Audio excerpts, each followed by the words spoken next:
हाँ भाई future doctors, आज के वीडियो में हम alcohols, phenols and ethers chapter के 45 मोस्ट इंपोर्टेंट क्वेश्चन डिस्कस करेंगे, जो कि प्योर एनसीईआरटी बेस्ड है और नीट एग्जाम के लेटेस्ट पैटर्न पे बेस्ड है।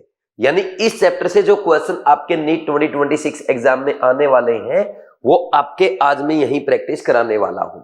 खास बात, इन 45 मोस्ट इंपोर्टेंट क्वेश्चंस के थ्रू हम पूरे चैप्टर को अच्छे से रिवाइज करेंगे। एग्जामिनर आपसे एग्जाम में क्या मिस्टेक करवा सकता है वो मैं आपको बताऊंगा, और कौन से ऐसी रिएक्शंस है या एनसीईआरटी की इंपॉर्टेंट लाइंस है जो नीट 2026 एग्जाम में आपसे एज इट इज पूछी जा सकती है, वो भी आज के वीडियो में हम डिस्कस करेंगे। तो प्लीज आप आज का वीडियो कंप्लीट जरूर देखें, और जहां पे भी मैं आपको इंपॉर्टेंट पॉइंट या एक ऐसा इंपॉर्टेंट रिएक्शन या ये बोलूं कि एग्जामिनर आपसे ये पार्टिकुलर मिस्टेक करवा सकता है, उनको अलग से आप एक नोटबुक में नोट कर लें और एग्जाम से पहले बार बार अच्छे से रिवाइज करें, ताकि आपसे एग्जाम में कोई भी मिस्टेक ना हो। और केमिस्ट्री में जैसा कि हमारा टारगेट है 180 आउट ऑफ 180, आप 100% स्कोर करके अपने ड्रीम कॉलेज में जाए। ठीक है भाई, करें फिर स्टार्ट। ये 45 क्वेश्चंस कौन से हैं आप जानते हैं, ये बीवाइज क्लासेज की केयर टेस्ट सीरीज के टेस्ट के वीडियो सॉल्यूशन है। केयर टेस्ट सीरीज जिसमें आपको चैप्टर वाइज टेस्ट के साथ साथ रिवीजन टेस्ट और फुल सिलेबस मेजर टेस्ट मिलते हैं। इसमें चैप्टर वाइज टेस्ट के और मेजर टेस्ट के वीडियो सॉल्यूशन मैं आपको प्रोवाइड करता हूं। इन वीडियो सॉल्यूशंस में मैं आपको सारे इंपॉर्टेंट कॉन्सेप्ट्स रिवाइज कराता हूं, क्वेश्चन सोल्व करने की अप्रोच बताता हूं, आपको यह सिखाता हूं कि कौन सा क्वेश्चन आपको किस अटेम्प्ट में करना चाहिए, फर्स्ट अटेम्प्ट में, सेकंड अटेम्प्ट में या थर्ड अटेम्प्ट में। क्वेश्चन को देख के कैसे पहचाने कि इसमें हमें ज्यादा टाइम वेस्ट नहीं करना है, इसको हम लास्ट टाइम में करेंगे। तो ये सब सिखाता हूं, और मिस्टेक्स, आपको इंपॉर्टेंट पॉइंट्स बताना, वो तो आप जानते हैं, हर वीडियो सॉल्यूशन में मैं अच्छे से आपको सिखाता हूं। ठीक है भाई। जो भी बच्चा केयर टेस्ट सीरीज के टेस्ट अटेम्प्ट करता है और फिर उसके बाद वीडियो सॉल्यूशन देखता है, फिर एग्जाम में अपीयर होने के बाद वो यही बोलता है, ऐसा लगता है नीट में केमिस्ट्री का पेपर एनटीए ने नहीं बल्कि सुनील नैन सर ने बनाया हो। क्योंकि टेस्ट और वीडियो सॉल्यूशन के थ्रू हम केमिस्ट्री के हर कॉन्सेप्ट को 360 कवर करने की कोशिश करते हैं कि एग्जामिनर किस किस प्रोबेबल वे में आपसे क्वेश्चन पूछ सकता है, किस पॉइंट पे किस टाइप की मिस्टेक आपसे करवा सकता है, वो सब हम यहाँ पे कवर करते हैं। और टेस्ट के सॉल्यूशन स्टार्ट करने से पहले हमेशा की तरह इंपॉर्टेंट क्वेश्चन की एक लिस्ट बनाएंगे जो रिवीजन के लिए आप नोट कर सकते हैं। इसमें question number 3rd, 5th, 8th, 15th, 17th, 18th, 20th, 21st, 22nd, 24th, 27th, 30th, 34th, 35th, 39th, 40th, 42nd, 43rd, 45th, यानी काफी क्वेश्चन जो इंपॉर्टेंट है वो काफी है नंबर्स में। इसका मतलब चैप्टर भी इंपॉर्टेंट है और ये टेस्ट भी इंपॉर्टेंट है, क्योंकि आपके एग्जाम में ना अल्कोहल, फिनोल, ईथर के ये मान के चलो 2 से 3 क्वेश्चन हर साल फिक्स है आते हैं और डायरेक्ट एनसीईआरटी से आते हैं। और जो क्वेश्चन आपका आएगा ना, इन 45 क्वेश्चन में मैं आपको प्रैक्टिस करा दूंगा। लेकिन जैसा कि हमेशा मैं आपको बोलता हूं भाई, टेस्ट के वीडियो सॉल्यूशन डायरेक्ट देखने के बजाय पहले अगर आप टेस्ट अटेम्प्ट करते हैं, टेस्ट अटेम्प्ट करने के बाद वीडियो सॉल्यूशन देखेंगे तो इससे आपका कॉन्फिडेंस और बढ़ेगा, और कॉन्फिडेंस बढ़ेगा तो आपके नीट में अच्छे मार्क्स भी आएंगे। तो प्लीज जिन बच्चों ने अभी तक ये टेस्ट अटेम्प्ट नहीं किया है, आज ही बीवाइज ऐप डाउनलोड करें, साइन अप करें, कोर्सेज में जाएं, केयर टेस्ट सीरीज पे क्लिक करके नीट 2026 प्रोमो कोड अप्लाई करके केयर टेस्ट सीरीज ज्वाइन करें और अपने चैप्टर वाइज टेस्ट स्टार्ट करें। अब आगे बढ़े भाई, तो स्टार्ट करते हैं। पहला क्वेश्चन देखो क्या पूछा है, which of the following statement about the following alcohol is are correct, इनमें से कौन सी करेक्ट है। It is a tertiary alcohol, ये टर्सरी कार्बन है, ये टर्सरी अल्कोहल है, बिल्कुल सही है। It is an allylic alcohol, allylic alcohol का मतलब होता है जिसमें कार्बन कार्बन डबल बॉन्ड के बगल में जो कार्बन है वो sp3 होना चाहिए और उससे OH जुड़ा हो, इसको एलाइलिक अल्कोहल कहते हैं। तो ये देखो कार्बन कार्बन डबल बॉन्ड और ये कार्बन से जुड़ा है OH, तो ये एलाइलिक अल्कोहल भी है। और एक ध्यान रखना, अगर बेंजीन से जुड़े sp3 कार्बन से OH जुड़ा है उसको बेंजाइलिक अल्कोहल कहते हैं। इट्स IUPAC नेम इज, मैं पहले बता देता हूं आपको नेम क्या होगा इसका IUPAC। इधर से ये चेन होगी आपकी मेन 1 2 3 4, ये नंबरिंग होगी क्योंकि इससे इस तरफ से सेकंड नंबर पे आएगा आपका OH group, principal functional group को प्रायोरिटी दी जाती है। तो इसमें आपका मिथाइल सब्स्टिट्यूएंट है और फिनाइल ग्रुप सब्स्टिट्यूएंट है, तो इसका नेम क्या हो जाएगा, 2 पे मिथाइल 4 पे फिनाइल, तो अल्फाबेटिकली मिथाइल पहले आएगा, 2 मिथाइल 4 फिनाइल, ठीक। और 4 कार्बन का चेन ब्यूट, 3 थर्ड कार्बन पे डबल बॉन्ड है इन और 2 पे है ओल, ये आ जाएगा। अब देखो यही है क्या, 2 मिथाइल 4 फिनाइल ब्यूट 3 इन 2 ओल, ये भी सही है, all statements are correct, answer is 4। ये इजी क्वेश्चन था, ये पहले अटेम्प्ट का क्वेश्चन है, ठीक।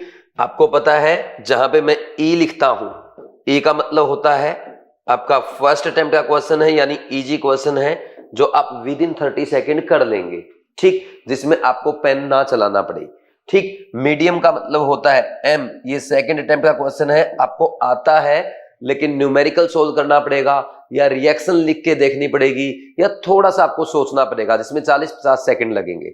और थर्ड अटेम्प्ट का क्वेश्चन होता है जिसमें आपको 1 मिनट, 1.5 मिनट या 2 मिनट का टाइम लगेगा, उसको मैं टी यानी टफ से रिप्रेजेंट करता हूं, ठीक। अब next question number second in the reaction, ये रिएक्शन दे रखी है, ए क्या है, ये बोल रहा कि ए को अगर डाइल्यूट H2SO4 के साथ रिएक्शन करवाते हैं 1 मिथाइल साइक्लोहेक्सेनोल बन जाता है। देखो 1 मिथाइल साइक्लोहेक्सेनोल क्या होगा, ये है आपका साइक्लोहेक्सेनोल, और जिस कार्बन के OH लगा वही क्या है आपका फर्स्ट कार्बन, यानी इस फर्स्ट पे क्या आएगा, मिथाइल आएगा। अब ये बोल रहा है कि इसकी ये कैसे बनाया गया, एक कंपाउंड है ए जिसकी रिएक्शन डाइल्यूट H2SO4 के साथ कराई गई तब ये बना है, तो अब ये क्या रहा होगा, ये पक्का डाइल्यूट H2SO4 का एल्कीन पे एडिशन हुआ है। अब एल्कीन कौन सी हो सकती है, मान लीजिए एक तो आप ये ऐसे एडिशन कराएं तो इसमें आपको पता ना ये पाई बॉन्ड ये ऐसे टूटेगा और OH यहाँ पे आके ऐड हो जाएगा, ये कौन सी रिएक्शन होती है, ये आपकी इलेक्ट्रोफिलिक एडिशन रिएक्शन है, मार्कोनी रूल से एडिशन होगा, है ना।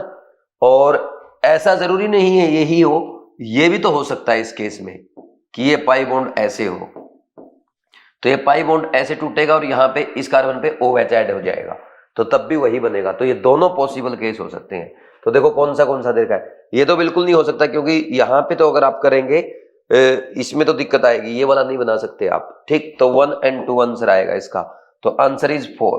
देखो आप में से हो सकता है कुछ बच्चों ने ये भी सोच लिया हो, ये ऐसे सोच लिया होगा, बोला सर ऐसे करेंगे, इसको पहले ना ये डाइल्यूट H2SO4 में ये H+ से पाई बॉन्ड टूटेगा और हम क्या करेंगे यहाँ कार्बोक्टेन बनाएंगे और ये H आ गया, फिर इसको रीअरेंज कराएंगे और रीअरेंज कराने के बाद ये कार्बोक्टेन यहाँ आएगा, फिर डाइल्यूट H2SO4 है, H2O से यहाँ पे OH आएगा। आप में से कुछ बच्चों ने ये दिमाग लगाया होगा, ठीक, लेकिन ये सही नहीं है।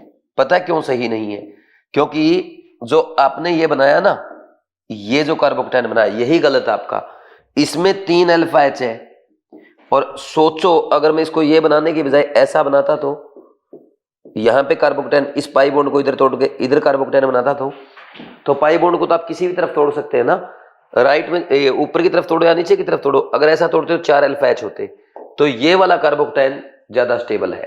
पहले आप लेस स्टेबल कार्बोक्टेन बना के फिर उसको मोर स्टेबल नहीं करा सकते, पहले ही स्टेप में आपको मोर स्टेबल कार्बोक्टेन बनाना होता है, फिर उससे ज्यादा अगर पॉसिबिलिटी है और ज्यादा स्टेबल होने की तब कराएंगे, तो ये ऐसा करना गलत हो जाएगा, ये आगे ऐसे बढ़ना गलत हो जाएगा, उसमें पाई बॉन्ड ऐसे टूटेगा, ठीक। तो जिन बच्चों को इसमें डाउट आया होगा वो भी क्लियर हो जाएगा।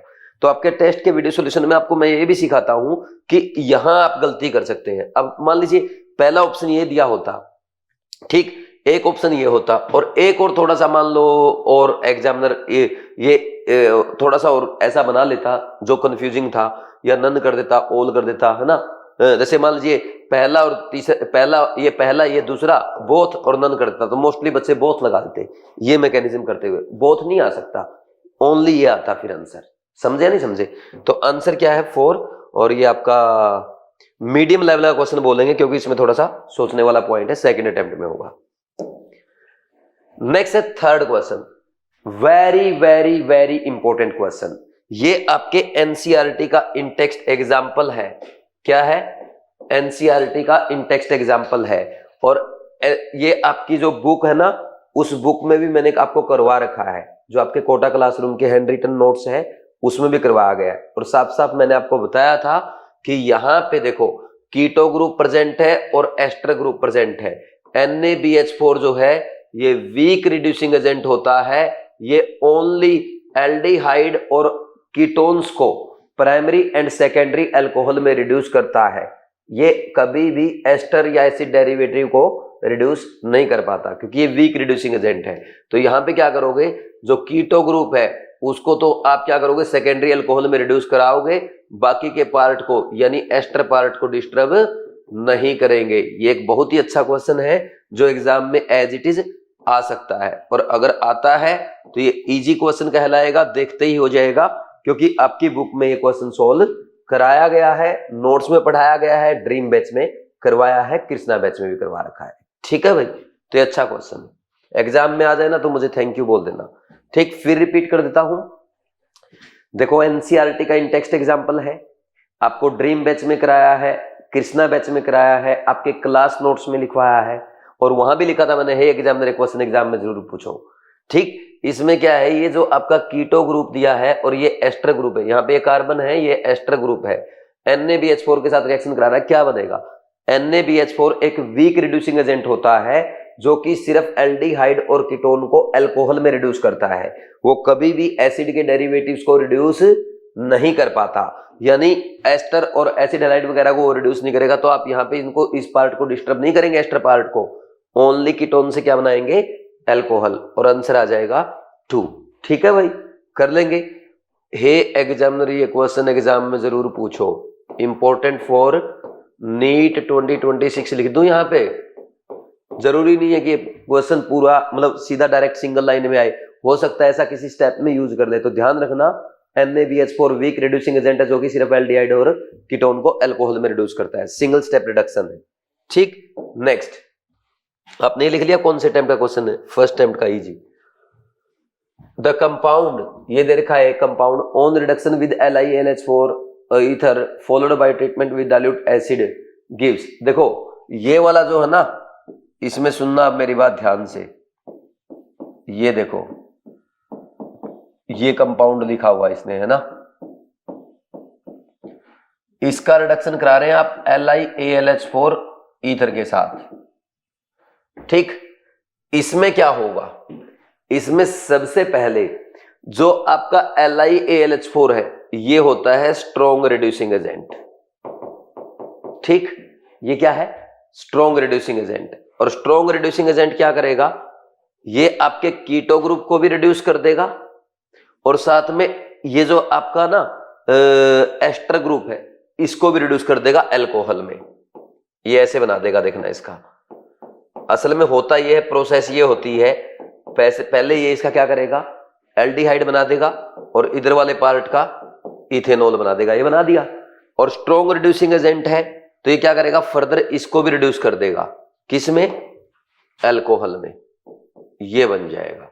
अब बताओ कौन सा आंसर आ रहा है, ये आंसर आएगा आपका सेकंड वाला, आंसर इज 2, आंसर इज 2, ये भी आपका इजी क्वेश्चन है। ठीक, कर लेंगे भाई, ध्यान देना, LiAlH4 आपके एस्टर को रिड्यूस करता है, दोनों पार्ट का अल्कोहल बना देता है, लेकिन NaBH4 एस्टर को रिड्यूस नहीं कर पाता है। तो इन दो क्वेश्चन से हमने केयर टेस्ट के वीडियो सॉल्यूशन में ये सीखा है। फिर इसके बाद नेक्स्ट 7th क्वेश्चन, ये बोला can not be prepared by, ये किससे नहीं बनाया जा सकता। देखो पहला रिएक्शन जो ये करवा रहा है इसमें क्या होगा, ये फिनाइल, ये C, ये OH लग जाएगा यहाँ पे, ये CH3 और इस कार्बन के ये ईथर आ जाएगा। ठीक, वैसे तो ये होता है, ये पाई बॉन्ड टूट जाएगा, यहाँ पे MgX आएगा। ठीक, और उस उधर क्या जुड़ जाएगा, C2H5 जुड़ जाएगा, इथाइल, और फिर इसका हाइड्रोलिसिस किया जाता है, तो ये होता है प्रोसेस। तो ठीक, मैं डायरेक्ट लिख रहा था एक ही स्टेप में, है ना, ये देखो बन गया ना, ये तो बिल्कुल सही, इससे तो बन गया फर्स्ट से। तो सेकंड, ये HCHO का वो करवा रहा है, ये देखो HCHO, अब इसके ऊपर HCHO के ऊपर ये पूरा आपका क्या है, ये आपका अब RMgX में R ग्रुप है, एल्काइल ग्रुप है। तो अगर ये R ग्रुप है ना, ये कैसे अटैक करेगा देखना, CH3 और ये CH2, ये अटैक करेगा आपके किस पे, HCHO पे। तो HCHO का ये पाई बॉन्ड टूटेगा ऐसे, ठीक, और पाई बॉन्ड टूटेगा तो क्या होगा भाई, पाई बॉन्ड टूट जाएगा इसका ऐसे, ये ठीक, एक एच यहाँ, एक एच यहाँ, यहाँ MgX आएगा, फिर MgX भी हट जाएगा, हाइड्रोलिसिस हो जाएगा तो ये बन जाएगा। तो इसमें तो ऊपर वाला नहीं बन रहा, तो सेकंड में नहीं बनेगा। अब थर्ड में आ जाओ, थर्ड में क्या होगा, ये ऐसे टूटेगा O माइनस, और इसके C2H5 मतलब इथाइल ग्रुप लगाई है, ये ग्रिग्नार्ड रिजेंट का मिथाइल ग्रुप आएगा, और यहाँ पे OMgX के बाद फिर हाइड्रोलिसिस करने पे OH हो जाएगा, तो ये बनाएगा। ये नहीं बना रहा दूसरे वाला। इसमें देखो, इसमें फिनाइल है, फिनाइल है आपका ग्रिग्नार्ड रिजेंट का अल्काइल ग्रुप, तो इसमें क्या होगा, ये CH3 CH2 CO, यहाँ फिनाइल आया CH3, ये पाई बॉन्ड टूटा, यहाँ MgX लगेगा, फिर वाटर से H आ जाएगा। ठीक, तो ये भी तो वही बन रहा है, सेम बन रहा है, तो ओनली सेकंड वाला नहीं बना पाएगा, तो आंसर 2 आ जाएगा। जब ऐसा क्वेश्चन आपके एग्जाम में आए, सुनना मेरी बात ध्यान से, ऐसा क्वेश्चन अगर एग्जाम में आता है, प्लीज उसको पहले अटेम्प्ट में ना करें और ना ही करें दूसरे अटेम्प्ट में, क्योंकि ऐसे क्वेश्चन में है ना, एक तो चारों ऑप्शन चेक करना ही पड़ेगा।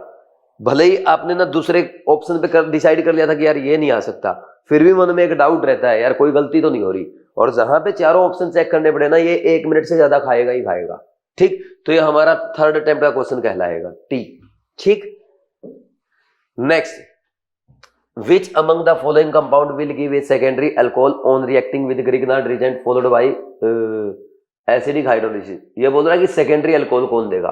देखो, अगर आप ग्रिग्नार्ड रिजेंट की रिएक्शन कराएंगे किसके साथ, HCHO के साथ, ठीक, ये डेल माइनस, ये डेल प्लस, ये जाकर के इसके ऊपर अटैक करेगा, ये पाई बॉन्ड यहां टूटेगा, तो क्या बन जाएगा, ये RCO MgX और ये H और ये H। ठीक, अब इसकी रिएक्शन फॉलोड बाय हाइड्रोलिसिस, ये H ये OH आ जाएगा, तो ये RCH2OH बना, या तो यानी ये तो प्राइमरी अल्कोहल बना पहले से।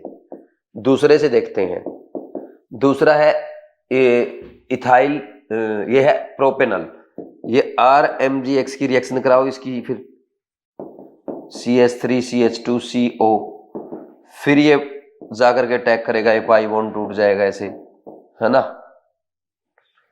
एक सेकंड, ये CH3 CH2, ये R ने अटैक किया, और ये OH लगा दूं, फिर एक स्टेप कम कर देता हूं, यहाँ पे सीधा वाटर लिख देता हूं, ठीक है ना। मतलब आपको पता ही, फिर वो MgX लग के बार बार H लगेगा, टाइम बचाने के लिए ये सब सिखा रखा मैंने आपको, कृष्णा बैच में भी और आपके ड्रीम बैच में भी। नेक्स्ट, थर्ड, RMgX जब एसीटोन पे अटैक करता है, ये देखो क्या होगा, यहां ये R अटैक करेगा इस पे, ये CH3 CO, ये R और ये CH3, यहां पे OH बन जाएगा, ये टर्सरी अल्कोहल है। नेक्स्ट, चौथा, RMgX की रिएक्शन RCOOC2H5, ध्यान देना भाई, ये है एस्टर। एस्टर में पहले क्या होगा, ये जाकर के इसके ऊपर अटैक करेगा और ये लीविंग ग्रुप की तरह लीव कर जाएगा, ये हो जाएगी SNAE, nucleophilic addition, nucleophilic substitution through addition elimination, तो ये RCOR बन गया, कीटोन बन गया। अब इसकी ग्रिग्नार्ड रिजेंट के साथ कराओ फॉलोड बाय हाइड्रोलिसिस, तो ये देगा टर्सरी अल्कोहल, जैसा कि ऊपर वाले क्वेश्चन में आपने देखा है। ठीक, तो कौन सा देगा, ओनली सेकंड वाला आपका सेकेंडरी अल्कोहल दे रहा है, तो आंसर इज 2, आंसर इज 2। ये भी आप सेकंड या थर्ड अटेम्प्ट में करेंगे, इसको पहले अटेम्प्ट में नहीं करेंगे क्योंकि चारों ऑप्शन देखने पड़ रहे हैं। वैसे जनरली हमें याद होता है, देखो पहले का ये देता हमेशा प्राइमरी अल्कोहल, फॉर्मेल्डिहाइड की रिएक्शन कराएंगे primary alcohol, other aldehyde secondary alcohol देता है, कीटोन टर्सरी देता है। ठीक, जिस बच्चे ने क्वेश्चन प्रैक्टिस करके, जिसने मेरी क्लास अटेंड करी, जिसने सीखा है, वो तो सीधा पहचान ही जाएगा। फिर उसके बाद क्या है, यहाँ पे इसकी एक स्टेप लिख के देख लो, वैसे तो मैंने ये भी करा रखा है, एस्टर से क्या बनता है, अगर फॉर्मेट एस्टर है वो सेकेंडरी अल्कोहल बनाता है, अगर फॉर्मेट एस्टर के अलावा अदर एस्टर है तो वो टर्सरी अल्कोहल बनाता है, ये भी आपको क्लास में करवा रखा है। बट मेरा ये मानना कि हम कुछ भी रटे ना, अब बाई चांस हमने ये सारी चीजें रट ली और एग्जाम में क्वेश्चन आया नहीं, तो इसका मतलब तो हमने फालतू दिमाग को लोड दिया ना, लोड नहीं देना, बेसिक चीजें सीखो। एग्जामिनर ये नहीं चाहता कि आपका रटा हुआ और देखते ही आप क्वेश्चन सोल्व कर दो, एग्जामिनर ये चाहता है कि जैसे मैंने आपको बताया है, समझाया है, वैसे आप क्वेश्चन सोल्व करो।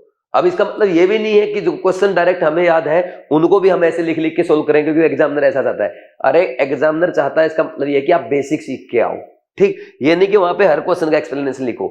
ये तो मैं इसलिए आपको सिखा रहा हूं ताकि आपकी हैबिट बन जाए, आपका माइंड ऐसे सोचने लग जाए, और ये सब दिमाग में चलना चाहिए, ठीक। इतना लिखोगे एक ही रिएक्शन में, इतना लिख दोगे तो फिर पता ही आपको पेपर में आपको 4 पेज भर जाएंगे रफ पेज वाले, है ना। रफ वर्क इतना इतना देते हैं आपको जगह, है ना। तो कहने का मतलब ये कि बेसिक करो, आप उसको रटो मत किसी भी चीज को, है ना। Next, in the following sequence of reactions, ये रिएक्शन दे रखी है, द एंड प्रोडक्ट सीज, ये तो देखो ये क्या है, इथाइल साइनाइड बन जाएगा ये तो, और फिर उसका हाइड्रोलिसिस कर दो, ये बन जाएगा एसिटिक एसिड, फिर इसकी LiAlH4 के साथ रिएक्शन करा दो, ये बन जाएगा एसिटिक एसिड से इथेनॉल। कौन सा आंसर आया? Ethyl alcohol, answer is 4। ये तो बहुत इजी क्वेश्चन है, पहले अटेम्प्ट में 10 सेकंड में करता हूँ। नेक्स्ट, अब ये वाला क्वेश्चन देखो, identify the product P, Q and R in the following. सबसे पहले जब हम बेंजीन की रिएक्शन कराएंगे N प्रोपाइल क्लोराइड के साथ in presence of anhydrous AlCl3, आपको याद होगा हाइड्रोकार्बन में भी ये रिएक्शन आई थी। N प्रोपाइल क्लोराइड में ये कार्बोक्टेन बनेगा, ये रीअरेंज करेगा, आइसोप्रोपाइल बेंजीन बनती है जिसको हम क्यूमीन भी कहते हैं, ये बनेगा। फिर इसकी O2 के साथ रिएक्शन कराओ, O2 के साथ ये रिएक्शन पेरोक्साइड जनरेट होता है। यहां पे कैसे? ये ऐसे बनता है, ये बनता है इंटरमीडिएट, आपके एनसीईआरटी में एक बार नीट एग्जाम में आ भी चुका है, ये बन जाएगा, ठीक। फिर इसको अगर वाटर के साथ H3O+ के साथ हीट करते हो तो इसमें ना यहां तो आ जाएगा OH और ये निकल जाएगा एसीटोन के रूप में, और 1:1 के रेशियो में बनता है, यानी दोनों मेजर प्रोडक्ट होते हैं, ये मेन प्रोडक्ट है दोनों रिएक्शन के, ना, एसीटोन भी और फिनॉल भी। ये आंसर आ जाएगा। अब देखो P आपका ये था, फिर ये पूछ रहा है Q+R क्या है। ये अगर Q है तो ये R है, तो इसने पूछा क्या? PQR पूछा तीनों, पहला नहीं बनेगा, पहले तो आइसोप्रोपाइल बेंजीन वाले लेके आओ, P इसमें थर्ड और फोर्थ में, सेकंड और फर्स्ट आंसर नहीं आएगा। फिर Q फिनॉल और R बनेगा एसीटोन, ये आंसर 4, आंसर इज 4, ठीक।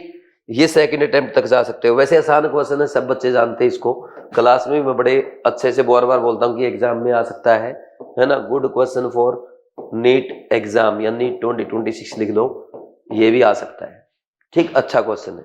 Next, question number 9, paratoluene sulphonic acid on fusion with solid KOH at 573 kelvin followed by treatment with dilute HCl gives.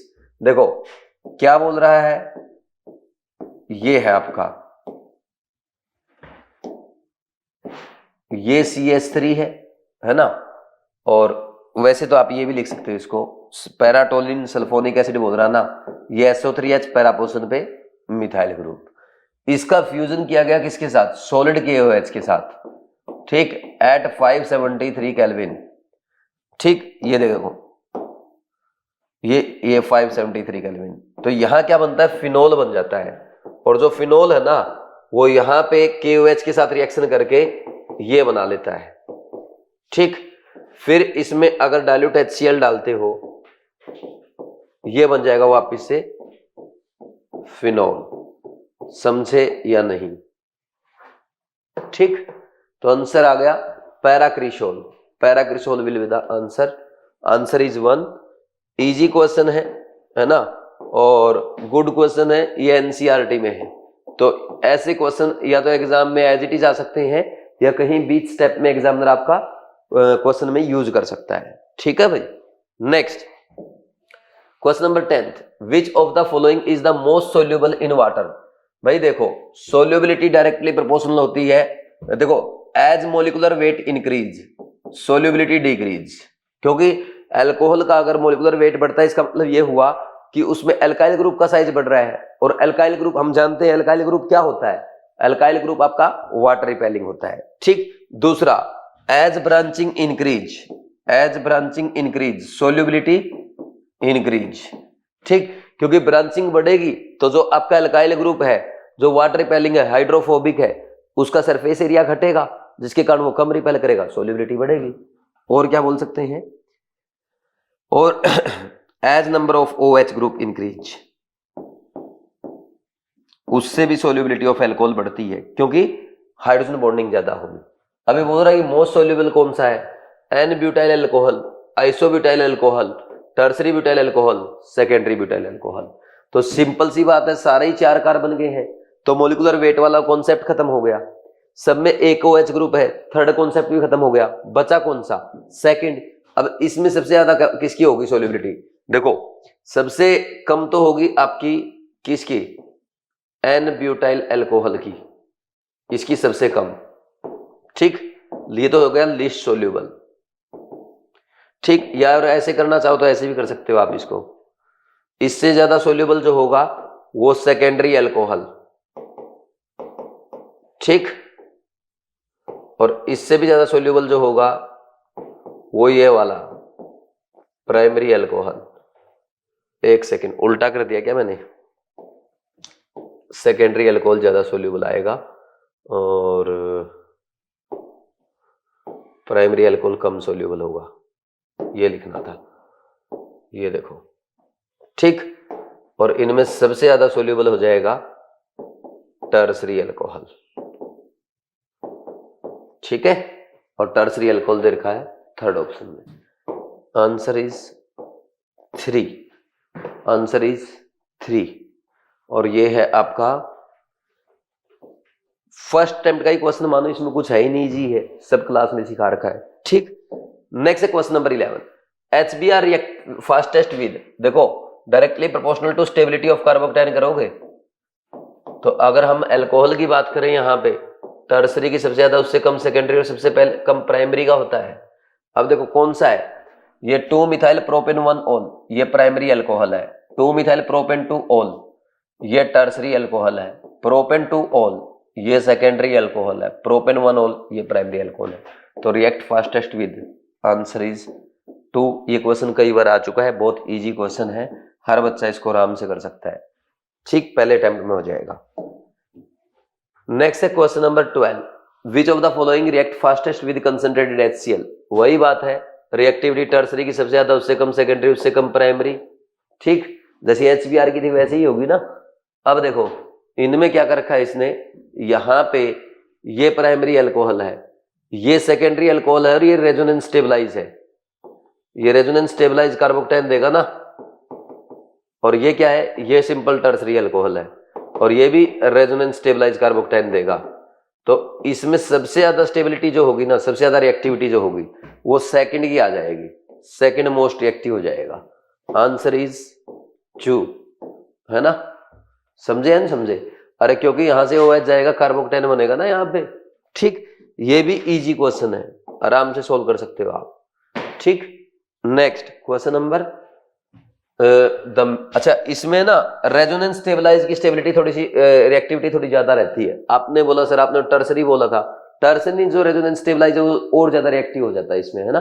जैसे अगर हम बात करें, ये भी इमीडिएट रिएक्शन देगा, ये और फास्ट रिएक्शन देगा, अगर ये 5 सेकंड में देगा तो ये 2 सेकंड में देगा, ये समझो, ठीक है।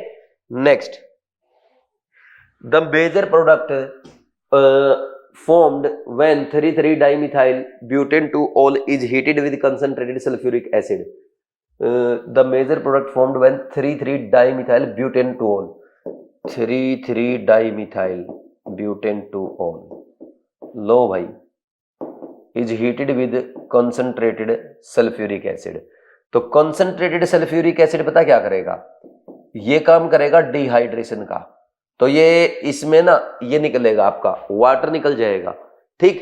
तो वाटर अगर निकलेगा तो ये कार्बोकेटाइन बनेगा, और कार्बोकेटाइन बनने के बाद देखना, ध्यान से सुनना, क्या होगा यहां पे, ये होगा आपका कार्बोकेटाइन। अब कार्बोकेटाइन जब बनता है उसमें रीअरेंजमेंट भी होगा, और अगर रीअरेंजमेंट होगा तो ये यहां पे जाएगा, और ये यहां पे जाएगा तो देखना, अब ये CH3, ये CH3 और ये CH3, ये प्लस बनेगा, ठीक। अब इसमें यहां पे वैसे H यहां से भी एलिमिनेट हो सकता है और यहां से भी, लेकिन सेट-सेफ रूल क्या कहता है, गरीब को और गरीब कर दो, H वहां से रिमूव करो जहां पे ऑलरेडी कम है। तो इसमें ये जो एल्कीन बनेगा, ये एल्कीन बनेगा आपका ये वाला, और इसमें ये कौन सा एल्कीन बन गया आपका 2,3 डाइमिथाइल ब्यूटोइन, 2,3 डाइमिथाइल ब्यूटोइन। ये आपके सिर्फ एक ही ऑप्शन में आ रहा है, ठीक, 2,3 डाइमिथाइल ब्यूटोइन। Answer is 1। और इसमें क्योंकि आपको ना थोड़ा सा अगर रीअरेंजमेंट करा के देखना है तो ये आपका इजी तो नहीं, इजी फर्स्ट या सेकंड अटेम्प्ट का क्वेश्चन होना चाहिए। क्या इसमें कोई और भी पॉसिबल केस बन सकता है? और पॉसिबल केस नहीं बनेगा क्योंकि ये इवन रिएक्शन यहाँ पे हो रही है और इसमें कार्बोक्टेन रीअरेंजमेंट होगा ही होगा, ठीक। तो आंसर देखो ओनली आ जाएगा। ये ध्यान देना, सिस ट्रांस 2,3 डाइमिथाइल, भाई इसमें सिस ट्रांस तो बन ही नहीं सकता ना। क्यों नहीं बन सकता? क्योंकि यहाँ पे ये सिस ट्रांस शो करेगा ही नहीं ना। अरे ये alkene cis trans isomerism show ही नहीं कर रही तो कैसे लिख दोगे आप, ठीक है ना। तो आंसर क्या आ जाएगा इसका 1। Next, the best reagent to convert pent 3 into all into pent 3 into 1। देखो ये बोल रहा है पेंट 3 into all, यानी सेकंड कार्बन पे OH लगा लो और थर्ड कार्बन पे क्या है पाई बॉन्ड बना दो, और इसको बोल रहा है कि पेंट 3 into on। अब ये होते हैं अच्छे क्वेश्चन सीखने वाले, ऐसे आपको केमिस्ट्री के इन टेक्स्ट एग्जांपल और इन टेक्स्ट क्वेश्चंस में या एक्सरसाइज क्वेश्चन में मिलते हैं। देखो ये क्वेश्चन अपने को क्या सीखने के लिए दिया गया है, वो ये बोल रहा है कि आप ना पेंट 3 into all को पेंट 3 into on में कन्वर्ट करो, यानी आपको अल्कोहल को सिर्फ कीटोन में ऑक्सीडाइज करना है और डबल बॉन्ड को डिस्टर्ब नहीं करना। तो इसके लिए कौन सा चाहिए? सिंपल सी बात है, माइल्ड ऑक्सीडाइजिंग एजेंट आपका काम करेगा। कौन सा? CrO3 कर सकता है सिंपल यहाँ पे, या PCC आप यूज कर सकते हो। ध्यान रखना, अगर CrO3 आपने H2SO4 के साथ ले लिया एसिडिक मीडियम में, यानी CrO3 H2SO4 अगर आपने यूज कर लिया, वो जोन्स रीजेंट होता है, वो स्ट्रॉन्ग ऑक्सीडाइजिंग एजेंट होता है जो प्राइमरी अल्कोहल को एल्डिहाइड में करने की बजाय क्या करता है एसिड में कन्वर्ट करता है। अगर आपको अल्कोहल को प्राइमरी अल्कोहल को एल्डिहाइड में, सेकेंडरी अल्कोहल को कीटोन में ऑक्सीडाइज करना है तो ये दो मेजर हम यूज करते हैं CrO3 और PCC। और CrO3 एसिडिक मीडियम में मत लेना क्योंकि फिर वो स्ट्रॉन्ग ऑक्सीडाइजिंग एजेंट हो जाता है। तो कौन सा आंसर आएगा? पिरिडिनियम क्लोरोक्रोमेट, यही तो PCC है, ये यूज कर सकते हैं। बेस्ट पूछ रखा उसने। क्रोमिक एनहाइड्राइड इन ग्लेशियल एसिटिक एसिड, हम ये भी यूज कर सकते हैं, ठीक। Chromic anhydride glacial acetic acid ये भी यूज करते हैं। एसिड डाइक्रोमेट ये भी यूज कर सकते हैं। एसिड परमैंगनेट ये स्ट्रॉन्ग ऑक्सीडाइजिंग एजेंट होता है, ये तो बिल्कुल यूज नहीं कर सकते। अब आप बोलोगे सर ये तो 3 आंसर आ गए, फिर नहीं 3 आंसर नहीं आएंगे। अब यहाँ पे आप इसको यूज नहीं करेंगे जहां पे एसिड आ रहा है।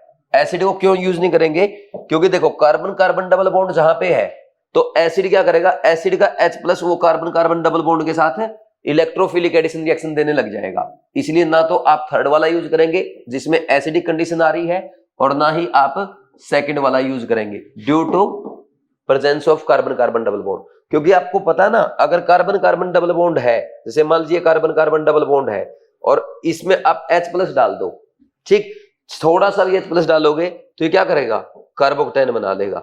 लेकिन क्या आपको कार्बन कार्बन डबल बॉन्ड को इसके रिएक्शन में डिस्टर्ब करना है? बिल्कुल नहीं करना। इसलिए हम सेकंड और थर्ड यूज नहीं कर सकते हैं। तो आंसर क्या आ जाएगा? Answer is 1। Answer is 1। बोलो कोई डाउट है क्या? वेरी वेरी इंपॉर्टेंट क्वेश्चन भाई, लर्निंग के लिए बहुत अच्छा क्वेश्चन है। ऐसे क्वेश्चन एग्जाम में आने चाहिए। ऐसे क्वेश्चन एग्जाम में आएंगे फिर तभी बच्चे ऑर्गेनिक केमिस्ट्री अच्छे से सीखेंगे। नहीं तो रट के चले जाओ और 2-4 आपके 15 क्वेश्चन आए, 7-8 क्वेश्चन आपने कर लिए, 2-4 में आपका तुक्का लग गया, फिर जुगाड़ हो गया और चलो भाई हो गई केमिस्ट्री। केमिस्ट्री ऐसा सब्जेक्ट नहीं है, केमिस्ट्री लर्न करने का सब्जेक्ट है, ठीक। रिपीट करूं, देखो बहुत ही अच्छा क्वेश्चन मैं फिर से रिपीट कर रहा हूं क्योंकि मैंने बोला है very very important question for NEET 2026। इसने ये पूछा था आपसे द बेस्ट रीजेंट। पहली बात उसने पूछा कि रीजेंट एक से ज्यादा भी हो सकते हैं ऑप्शन में, लेकिन इनमें से बेस्ट कौन सा है? Best reagent to convert pent 3 into all into pent 3 into on। भाई ये आपका पेंट 3 into all है, इसको कन्वर्ट करना है पेंट 3 into on में। यानी हमें ये सीखने को मिला, हमें सिर्फ अल्कोहल को कीटो ग्रुप में ऑक्सीडाइज करना है, बाकी को डिस्टर्ब नहीं करना। और आप जानते हैं जब हम किसी अल्कोहल को, जैसे प्राइमरी अल्कोहल को एल्डिहाइड में, या सेकेंडरी अल्कोहल को कीटोन में ऑक्सीडाइज करते हैं, उसके लिए आप क्या यूज करते हैं, या तो पीसीसी यूज करते हैं या CrO3 यूज करते हैं। और कीटोन को, सेकेंडरी अल्कोहल को कीटोन में ऑक्सीडाइज करने के लिए हम डाइक्रोमेट भी यूज कर लेते हैं, यानी K2Cr2 इन एसिडिक मीडियम भी यूज कर लेते हैं। इसमें किसी को कोई डाउट नहीं होना चाहिए, सही है ना। ठीक, अब देखो, अगर आप, ये पहला ऑप्शन उसने पीसीसी दे रखा है, दूसरा ऑप्शन क्रोमिक एनहाइड्राइड इन ग्लेशियल एसिटिक एसिड यानी CrO3 दे रखा है, तीसरा उसने एसिडिक डाइक्रोमेट दे रखा है, यानी जैसे K2Cr2 इन एसिडिक मीडियम दे रखा है। तो ये तीनों ही यूज किए जा सकते हैं, लेकिन एसिडिक पर मैग्नेट बिल्कुल भी यूज नहीं करेंगे, क्योंकि वो बहुत ही स्ट्रॉन्ग ऑक्सीडाइजिंग एजेंट है, वो कीटोन को भी ऑक्सीडाइज करने लग जाता है, पाई बॉन्ड को भी तोड़ने लग जाएगा। ठीक, अब इन तीन में से बेस्ट रिजेंट कौन सा है? अब ये देखो, इन दोनों में क्या है, ये एसिटिक एसिड, ये एसिडिक कंडीशंस, तो एसिडिक कंडीशन दी गई है। क्या आप कार्बन कार्बन डबल बॉन्ड को डिस्टर्ब कर रहे हैं? नहीं कर रहे, तो आप ऐसा कोई रिजेंट यूज नहीं करेंगे जिसमें H+ प्रेजेंट हो, यानी जहां पे एसिडिक कंडीशन हो, क्योंकि एसिडिक कंडीशन H+ क्या करता है, एल्कीन के साथ इलेक्ट्रोफिलिक एडिशन रिएक्शन देने लग जाता है। इसलिए सेकंड और थर्ड यूज करने की बजाय बेस्ट रिजेंट कौन सा हो जाएगा, पिरिडीनियम क्लोरोक्रोमेट यानी पीसीसी हो जाएगा। आंसर 1 आ जाएगा। Very important question, easy question है या मीडियम बोल सकते हो, सेकंड अटेम्प्ट का क्वेश्चन है। ऐसे क्वेश्चन को डायरेक्ट मत करना जिसमें कंफ्यूजन आए, सोच समझ के करना होता है। और ये सारी चीजें जो आपको सिखाता हूं ना, इनको अलग से कॉपी में नोट कर लिया करो। केयर टेस्ट सीरीज से के वीडियो सॉल्यूशन से जो आप मिस्टेक सीखते हो, जो इंपॉर्टेंट पॉइंट्स ऐसे क्वेश्चन में मैं आपको सिखाता हूं, वही नीट 2026 में काम आएंगे। ठीक है ना भाई, आगे बढ़ जाए। नेक्स्ट देखो, question number 15, an organic compound x on treatment with pyridinium chlorochromate in dichloromethanes gives a compound Y. Compound X Y react with I2 and alkali to form triiodomethane. The compound X is, देखो बोल रहा है compound है X, उसकी reaction कराई गई PCC के साथ, pyridinium chlorochromate के साथ, in presence of dichloromethane CH2Cl2। ठीक, इससे क्या बना, कंपाउंड Y बन गया। Y जो बना है, Y रिएक्ट करता है I2 के साथ इन प्रेजेंस ऑफ एल्कली, यानी आइडोफॉर्म टेस्ट देता है, और ये क्या बना देता है, आइडोफॉर्म बना देता है। अब देखो, PCC ने क्या किया होगा, X को ऑक्सीडाइज किया होगा, और PCC जो है वो है माइल्ड ऑक्सीडाइजिंग एजेंट, यानी प्राइमरी अल्कोहल को एल्डिहाइड में ऑक्सीडाइज करेगा और सेकेंडरी अल्कोहल को कीटोन में ऑक्सीडाइज करेगा, उसका इतना सा काम है। तो अब ये पूछ रहा है कंपाउंड X क्या है। अब कंपाउंड X जो है भाई, यहां पे ये तो अल्कोहल रहा है, पक्का अल्कोहल रहा है, मुझे इसमें 1% भी डाउट नहीं है। ठीक, क्योंकि यहां जो बनने वाला है वो कीटोन बना होगा। कैसा कीटोन बना होगा, या तो मिथाइल कीटोन बना होगा, और ओनली एसिड एल्डिहाइड आपका ये टेस्ट देते हैं, तो ये आपका या तो एसिड एल्डिहाइड बना होगा। ठीक, और ये बना होगा आपका ये मिथाइल कीटोन। ठीक है, अब एसिटाल्डिहाइड कब बना होगा, जब पीसीसी की रिएक्शन आपने किसके साथ करवाई होगी, इथेनॉल के साथ करवाई होगी। और ये कीटोन कब बना होगा, जब आपने 2 एल्केनॉल की रिएक्शन किसके साथ कराई होगी, पीसीसी के साथ। अब देखो, इनमें कहीं पे 2 एल्केनॉल, जैसे 2 प्रोपेनॉल, 2 ब्यूटेनॉल, 2 पेंटेनॉल, ऐसा ऑप्शन हो, या इथाइल अल्कोहल हो। पहले ऑप्शन मिथाइल अल्कोहल है, बिल्कुल सही है। इसने पूछा क्या है, X ही पूछा है। एल्डिहाइड वो नहीं हो सकता, क्योंकि मैंने बोला ये पक्का अल्कोहल रहा है। ये तो आपका ना, ये कार्बोनिल ग्रुप रहा है, ये कार्बोनिल सब्सटेंस रहा है, और ये अल्कोहल रहा है। तो अब देखो, सेकंड थर्ड ऑप्शन हो नहीं सकता। और एसिड ये डेफिनेटली नहीं रहा होगा, क्योंकि एसिड को पीसीसी थोड़ा ऑक्सीडाइज करेगा, तो आंसर वैसे भी 1 आ जाएगा। ये भी एक अच्छा क्वेश्चन है लर्निंग के लिए, है ना। और हमारा ये इजी फर्स्ट सेकंड अटेम्प्ट में कर सकते हो आप ऐसे क्वेश्चन को। ठीक, ये हो गया 15th question. Next question number 16, in ethanol the bond that undergoes heterolytic cleavage most readily. देखो भाई, यहां पे जो आपका इथेनॉल है, इथेनॉल में क्या है, कार्बन कार्बन बॉन्ड है, कार्बन हाइड्रोजन बॉन्ड है, कार्बन ऑक्सीजन बॉन्ड है, और ऑक्सीजन हाइड्रोजन बॉन्ड है। तो मोस्ट इजीली कौन सा ब्रेक होगा, जो मोस्ट पोलर होगा। तो मोस्ट पोलर कौन सा है, OH बॉन्ड, और ये हेटेरोलिटिक क्लीवेज भी देगा, क्योंकि इसमें H+ निकलेगा, तो H+ इसका इजीली निकल जाएगा, इस पे H+, इस पे O-, हेटेरोलिटिक क्लीवेज हुआ, और सबसे इजीली ये टूटेगा क्योंकि ये मोस्ट पोलर बॉन्ड है। Answer is 4 very easy question, कर लेंगे भाई।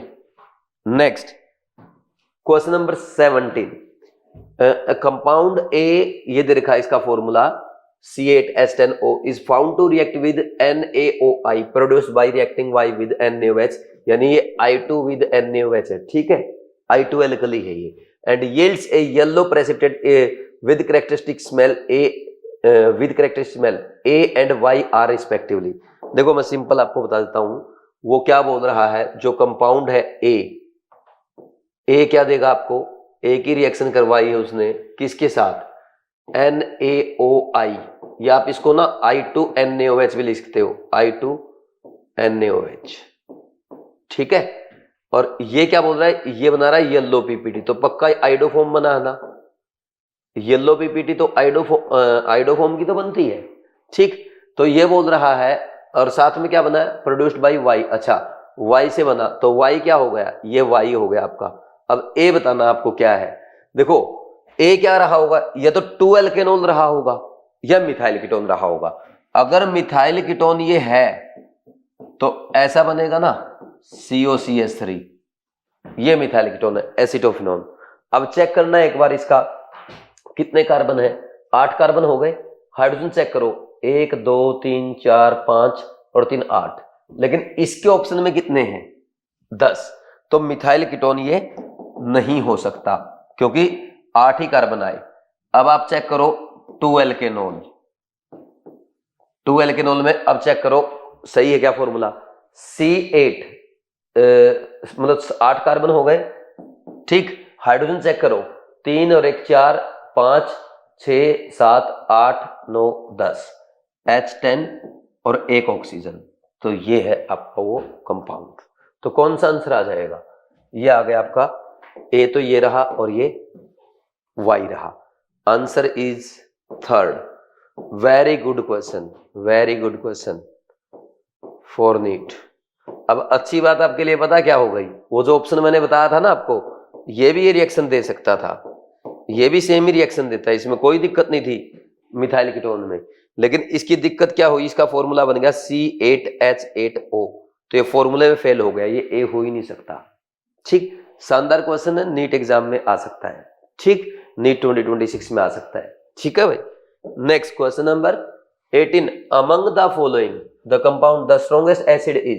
देखो यहां पे ऑक्सीजन से जुड़ा, यहां पे कार्बन से जुड़ा हाइड्रोजन, भाई ऑक्सीजन से जुड़ा हाइड्रोजन ज्यादा एसिडिक होगा ना, तो अल्कोहल सबसे ज्यादा एसिडिक हो गया इसमें।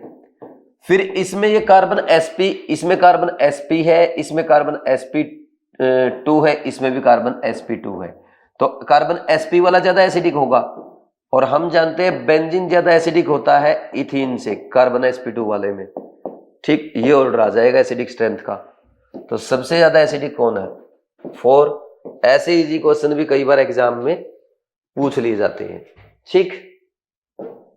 Next, which of the following is most acidic. भाई मोस्ट एसिडिक बताना है, सब में फिनोल है, अच्छा ये अल्कोहल है, इसमें फिनोल नहीं बन रहा, तो अल्कोहल ये तो लीस्ट एसिडिक हो जाएगा, इसमें कोई डाउट नहीं, आंख बंद करके बोल दो, because phenol is always more acidic then benzyl alcohol, ठीक, क्योंकि इसमें रेजोनेंस स्टेबलाइज होता है ना कार्बोक्टाइल, ये एनाइन जो बनेगा कंजुगेट एनाइन। अब देखो ये सबसे कम एसिडिक हो गया, 4 की एसिडिक स्ट्रेंथ सबसे कम। अब इसमें CHO लगा ऑर्थो पे -M, ये -I, मेटा पे है ना, मेटा पे -I और ये पैरा पे -M। अब सेकंड ज्यादा हो गया एसिडिक। अब 1 और 3 में दोनों में -M है, कौन ज्यादा एसिडिक होगा, इसमें ना पैरा ज्यादा एसिडिक होता है ऑर्थो से, ठीक। इसका रीजन क्या है, इसका रीजन ये है कि यहाँ पे ऑर्थो में हाइड्रोजन बॉन्डिंग करने लग जाता है CHO के साथ, ठीक। तो फर्स्ट की एसिडिक स्ट्रेंथ इसकी थर्ड से थोड़ी सी कम हो जाएगी, तो मोस्ट एसिडिक कौन आ जाएगा, थर्ड आ जाएगा। आंसर इज थर्ड, ठीक। एक गुड क्वेश्चन है, थोड़ा सा सोचने वाला क्वेश्चन था, मीडियम लेवल का क्वेश्चन है। First is less acidic than due to, acidic strength थोड़ी सी कम हो गई इसकी हल्की सी, due to intramolecular hydrogen bonding, ठीक है ना। Next question number 20, increasing pK values of ortho meta and paracresols are. देखो ऑर्थो मेटा पैराक्रिसोल्स क्या है आपके, ये है फिनोल, इसके ये ऑर्थो आइसोमर, ठीक, ये है आपका मेटा क्रिसोल और ये इसका पैरा आइसोमर। ठीक है, ऑर्थोक्रिसोल, ये मेटा, ये पैरा। अब एसिडिक स्ट्रेंथ का ऑर्डर बताना। देखो ये जो है ना मिथाइल ग्रुप जो होता है ये प्लस एच का काम भी करता है, प्लस आई का भी करता है, लेकिन प्लस एच और प्लस आई, प्लस एच का काम करेगा ये सिर्फ कहां पे, ऑर्थो और पैरा पे, और मेटा पे करेगा ये सिर्फ प्लस आई का काम, है ना। तो प्लस एच ज्यादा इफेक्टिव है प्लस आई से, और प्लस एच आपको पता ना acidic strength is directly proportional to electron withdrawing group, that is minus M minus I के डायरेक्टली प्रोपोर्शनल होती है, inversely proportional to electron donating group, that is plus M plus H plus I के inversely होती है। तो Meta तो हो जाएगा आगे किससे, ऑर्थो और पैरा से, एसिडिक स्ट्रेंथ में मेटा की ज्यादा है। अब इन दोनों में अगर बात करें तो भाई हाइपर कॉन्जुगेशन और रेजोनेंस तो सेम इफेक्ट लगता है। अब आप चेक करो प्लस आई ऑर्थो वाला ज्यादा लगाएगा, तो इसकी एसिडिक स्ट्रेंथ थोड़ी सी कम रहेगी पैरा से, और उसने ऑर्डर पूछा आपसे पी के वैल्यू का उल्टा हो जाएगा, मेटा से ज्यादा पैरा, उससे ज्यादा ऑर्थो, ये आंसर आ जाएगा। ऑर्थो कहां है सबसे ज्यादा, ortho para Meta, answer is 2। ठीक, ये भी मीडियम लेवल का क्वेश्चन है। ठीक, गुड क्वेश्चन फॉर नीट 2026 ऐसा लिख लो, है तो आसान ही। ठीक, कर लेंगे ना भाई ऐसे क्वेश्चन। और इसमें अगर आपको कुछ नोट करना है वीडियो पॉज करके नोट भी कर सकते हैं, लिखो जल्दी से। ठीक है भाई, कर लिया नोट। अब आगे बढ़े नेक्स्ट क्वेश्चन, क्वेश्चन नंबर 21। एक बार ये क्वेश्चन पढ़ो, इसमें क्या है, phenol on treatment with CO2 in presence of NaOH followed by acidification produces compound X as the major product. X on treatment with acetic anhydride in presence of catalytic amount of H2SO4 produces. देखो भाई यहाँ पे ना O आएगा, है ना, और ये एसिटिक एनहाइड्राइड है। अब सुनो मेरी बात, ये जो क्वेश्चन है question number 21 care test series का क्वेश्चन है, ये बहुत ही इंपॉर्टेंट क्वेश्चन है। ऐसे क्वेश्चन आपको नीट 2026 एग्जाम में जरूर देखने को मिलेंगे। ये तो इजी क्वेश्चन है, पहले मैं ये क्वेश्चन पूरा सोल्व कराऊंगा आपको, फिर ये बताऊंगा सेम क्वेश्चन आईआईटी एडवांस ने कैसे पूछा था और कैसे नीट 2026 आईआईटी एडवांस से भी अच्छा क्वेश्चन बना सकता है। करें स्टार्ट, सबसे पहले सोल्व करते हैं। देखो, phenol on treatment with CO2 followed by acidification, आपको ये रिएक्शन याद होगी, जब फिनोल की रिएक्शन हम CO2 के साथ कराते हैं फॉलोड बाय एसिडिक हाइड्रोलिसिस, तो इसमें क्या बनता है, सैलिसिलिक एसिड बनता है, और इसमें दोनों आइसोमर बनेंगे, ortho isomer as well as para isomer. लेकिन इसका मेजर प्रोडक्ट कौन सा होता है, मेजर प्रोडक्ट होता है ऑर्थो आइसोमर, क्योंकि ये हाइड्रोजन बॉन्डिंग से स्टेबल रहता है। ठीक, इंटरमोलिकुलर हाइड्रोजन बॉन्डिंग से। तो ये बन गया आपका X, जैसा कि इसने बोला था कि मेजर प्रोडक्ट बनाना है, तो ये बन गया सैलिसिलिक एसिड। अब इसके बाद X on treatment with acetic anhydride in presence of catalytic amount of H2SO4 produces, ये है आपका एसिटिक एनहाइड्राइड, और इसकी रिएक्शन करानी है आपको इन प्रेजेंस ऑफ H2SO4। ठीक, H2SO4 यहाँ पे कैटालिस्ट का काम कर रहा है, यानी एसिडिक मीडियम में रिएक्शन करा रहे हैं। आपको पता है एनहाइड्राइड जब किसी भी अल्कोहलिक या फिनोलिक ग्रुप के साथ रिएक्शन करता है तो उस ग्रुप का क्या कर देता है, एसिटाइलेशन कर देता है, यानी उस अल्कोहलिक या फिनोलिक ग्रुप का H+ हट जाएगा और वहां पे क्या आ जाएगा, इस H+ की जगह क्या आ जाता है, एसिटाइल ग्रुप आ जाता है। तो ये आपका बन गया फाइनल प्रोडक्ट, और यही पूछा है। कौन सा ऑप्शन में दिख रहा है आपको, ये देखो, ये फर्स्ट ऑप्शन में ही नजर आ रहा है। तो आंसर तो इसका 1 आ गया, और ये आपका फर्स्ट या सेकंड अटेम्प्ट का क्वेश्चन है, यानी आप इजी या मीडियम कैटेगरी में काउंट कर सकते हैं। तो यहां तक तो हुआ ये डायरेक्ट सिंपल क्वेश्चन, इस पैटर्न क्वेश्चन नीट एग्जाम में पहले पूछे जाते थे। अब आईआईटी एडवांस ने इसमें अभी तक क्या पूछा है, आईआईटी एडवांस ने कंपाउंड बनवाया था, और कंपाउंड बनाने के बाद ये पूछा था ये जो कंपाउंड बन रहा है इसके कैरेक्टरिस्टिक्स क्या है। तो ये होता है आपका एस्प्रिन, अगर आपको नेम याद है इसका क्या है, ये है एस्प्रिन। एस्प्रिन की कैरेक्टरिस्टिक क्या है, ये एनाल्जेसिक है, यानी पेन किलर है, एंटीपायरेटिक है जो टेम्परेचर को कम करता है, फीवर कम करता है, और एंटी इन्फ्लेमेटरी है जो इन्फ्लेमेशन को कम करता है, और ये तीनों कैरेक्टरिस्टिक आपके एनसीईआरटी में लेफ्ट पेज पे लेफ्ट साइड में एस्पिरिन का स्ट्रक्चर बना, एस्पिरिन के बारे में लिखा हुआ है, जहां पे ये रिएक्शन दी गई है वहीं पे लिखा है, जहां पे ये वाली रिएक्शन है ना आपके एनसीईआरटी में उसके लेफ्ट साइड में लिखा है। तो ये आईआईटी एडवांस ने पूछा था। तो क्या लिखेंगे आप? एस्पिरिन क्या होता है? ये एनाल्जेसिक होता है, एनाल्जेसिक। दूसरा एंटीपायरेटिक है, एंटीपायरेटिक। और तीसरा एंटी इन्फ्लेमेटरी है। ये आप लिख लेंगे क्योंकि ये ऑलरेडी आईआईटी एडवांस पूछ चुका है। अब आईआईटी एडवांस ने तो ये पूछा था कि कौन सा स्टेटमेंट इसके बारे में करेक्ट, नीचे ये दे दिया था। अब बच्चा आजकल का अगर इसको पढ़ेगा वो बोलेगा यार तो केमिस्ट्री इन एवरीडे लाइफ का क्वेश्चन है। भाई आपके अल्कोहल फिनोल ईथर की एनसीईआरटी में है, आ सकता है नीट एग्जाम में। और एक और लेवल अगर आगे जाना है, एग्जामिनर चाहे तो एस्पिरिन का आईयूपीएसी नेम भी पूछ सकता है। तो एस्पिरिन का आईयूपीएसी नेम क्या होगा? यहाँ पे बेंजोइक एसिड है, मेन प्रिंसिपल फंक्शनल ग्रुप आपका। ये देखो COOH फंक्शनल ग्रुप है और ये जुड़ा बेंजीन से, तो इसको बेंजोइक एसिड बोला जाता है। तो इसके 1 और 2 पोजीशन पे, 2 पोजीशन पे क्या लगा है? Ethanoyl oxy, 2 ethanoyl oxy, 2 ethanoyl oxy benzoic acid. ये हुआ इसका एग्जैक्ट आईयूपीएसी नेम। या आप इसको ये भी बोल सकते हो और 2 एसीटॉक्सी, 2 एसीटॉक्सी बेंजोइक एसिड, ये भी लिख दिया जाता है। ठीक। और इसका अगर ये तो हुआ आईयूपीएसी, कॉमन नेम की अगर हम बात करें, कॉमन नेम क्या होता है? देखो ये क्या था? सैलिसिलिक एसिड था। सैलिसिलिक एसिड में आपने H को हटाया और वहां कौन सा ग्रुप आया? एसिटाइल ग्रुप आया। So it is also known as acetyl salicylic acid. ठीक, बोलो भाई कोई डाउट है क्या? तो ये भी आपसे नेमिंग भी ऑप्शंस में यूज किए जा सकते हैं। तो एक क्वेश्चन के बारे में एग्जामिनर आपसे क्या क्या पूछ सकता है, कितने डिटेल में पूछ सकता है, वो मैंने पूरा बता दिया। अब मान लीजिए एग्जामिनर सेम रिएक्शन आपको देता है। अब नीट 2026 में क्वेश्चन कैसे पूछा जा सकता है? यहां तो मैंने केयर टेस्ट में आपसे सीधा पूछा है कि फिनोल की रिएक्शन कराओ CO2 के साथ फॉलोड बाई H+, देन उसकी एसिडिक एनहाइड्राइड के साथ in acidic medium, final product बताओ क्या बनेगा। वो तो सब बना लेंगे कि फिनोल CO2 के साथ H+ में रिएक्शन कराएगा तो सैलिसिलिक एसिड मेजर प्रोडक्ट बनता है। फिर ये एसिडिक एनहाइड्राइड के साथ रिएक्शन करेगा in presence of acidic medium, तो क्या बनेगा? इसका एसिटाइलेशन हो जाएगा, फिनोलिक ग्रुप का H हट के वहां पे एसिटाइल ग्रुप आ जाएगा, ये बन जाएगा। ये तो सीधा सीधा आंसर इसका 1 आ गया। लेकिन आईआईटी एडवांस ने क्या पूछ लिया था कि भाई ये जो बन रहा है कंपाउंड उसके कैरेक्टरिस्टिक क्या है? ये एस्पिरिन है, ये एनाल्जेसिक होता है, एंटीपायरेटिक होता है, एंटी इन्फ्लेमेटरी होता है। तो नीट 2026 में ये कैरेक्टरिस्टिक भी पूछे जा सकते हैं। और इसके साथ साथ एग्जामिनर चाहे तो इसका आईयूपीएसी नेम और कॉमन नेम भी आपसे पूछ सकता है। तो आईयूपीएसी नेम अगर एग्जैक्ट लिखना आता है 2 इथेनॉइल ऑक्सी बेंजोइक एसिड, और इसको 2 एसिटॉक्सी बेंजोइक एसिड भी आईयूपीएसी ने कंसीडर कर रखा है। कॉमन नेम इसका होता है सैलिसिलिक एसिड में आपने फिनोलिक ग्रुप का H हटाया है, वहां पे एसिटाइल ग्रुप लगा है, तो कॉमन नेम इसका एसिटाइल सैलिसिलिक एसिड होता है।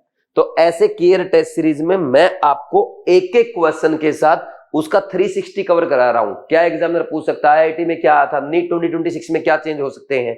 तो अगर ऐसे आप टेस्ट अटेम्प्ट करने के बाद वीडियो सॉल्यूशन देखेंगे, आपको अलग से कुछ भी करने की जरूरत नहीं पड़ेगी। तो पहले इस क्वेश्चन को लिखो, फिर आगे बढ़ेंगे। ठीक है भाई, हो गया नोट? वीडियो पॉज करके नोट कर लिया करो। नेक्स्ट है क्वेश्चन नंबर 22। ये देखो, बेंजीन की रिएक्शन H2SO4 के साथ, फिर एल्कली फ्यूजन, फिर Br2 वाटर के साथ। अरे बहुत बढ़िया क्वेश्चन है, लिखो। नीट 2026 में आ सकता है, ये भी अच्छा क्वेश्चन है। जैसे लास्ट क्वेश्चन आपने किया ना, बहुत ही अच्छा क्वेश्चन, वैसे ये भी अच्छा है, लेकिन ये उससे आसान है। कैसे करेंगे? यहां पे बेंजीन की रिएक्शन करा रहा है, वो किसके साथ? H2SO4 के साथ 350 केल्विन पे। तो आपको पता है बेंजीन H2SO4 के साथ क्या बनाएगा? सल्फोनिक एसिड बनाएगा। और जब आप सल्फोनिक एसिड की रिएक्शन एल्कली के साथ फ्यूजन करते हैं, एल्कली फ्यूजन का मतलब होता है NaOH या KOH वगैरह के साथ अगर आप हीट करते हैं, ठीक, तो क्या हो जाएगा? ये बेंजीन सल्फोनिक एसिड डायरेक्ट आपको फिनोल देता है। और फिनोल की रिएक्शन कराई गई Br2 वाटर के साथ। तो Br2 वाटर के साथ जब रिएक्शन कराते हैं 2,4,6 ट्राइब्रोमोफिनोल की व्हाइट पीपीटी बनती है। तो ये हो गया आपका फाइनल C प्रोडक्ट, और C ही आपसे पूछा गया था, 2,4,6 ट्राइब्रोमोफिनोल। तो एक क्वेश्चन भी एग्जाम में आ सकता है। ठीक, आसान है, आंसर 4 इजी या मीडियम लेवल का क्वेश्चन है, फर्स्ट या सेकंड अटेम्प्ट का क्वेश्चन है। ध्यान रखना, सल्फोनिक एसिड को जब भी फ्यूजन करते हैं एल्कली के साथ, क्या हो जाता है? उसमें आपका फिनोल में कन्वर्ट हो जाता है। ठीक, नेक्स्ट इसके बाद क्वेश्चन आएगा which of the following reagents can be used to prepare salicylaldehyde from phenol. अरे यार सीधी सीधी रिएक्शन है ये तो आपकी, राइमर टाइमन बोल दो, रीमर टीमन बोल दो, ठीक, ये तो सबको ही आती होगी। क्लोरोफॉर्म के साथ रिएक्शन करा दो इन प्रेजेंस ऑफ NaOH या KOH, तो क्या बन जाएगा, सैलिसिल्डिहाइड बन जाएगा। ऑर्थो पैरा आइसोमर बनते हैं, पैरा मेजर होता है, ठीक, ये दोनों बनते हैं, पैरा मेजर होता है ड्यू टू हाइड्रोजन बॉन्डिंग, ये मेजर होता है। बोलो कोई डाउट है क्या? आंसर क्या आया? सी, ये आ गया आंसर, ठीक। और इसमें ये भी ध्यान रखना, ये डाइक्लोरोकार्बोनिल इसका क्या बनता है, इलेक्ट्रोफाइल का काम करता है इस रिएक्शन में, और नेम है इसका राइमर टाइमन रिएक्शन, ठीक। नीट 2018 में ये पूछा गया था, इसका इलेक्ट्रोफाइल क्या है। अभी इतनी बार मैं करवा चुका हूं, हर बच्चे को रटी होती है रिएक्शन, तो ठीक।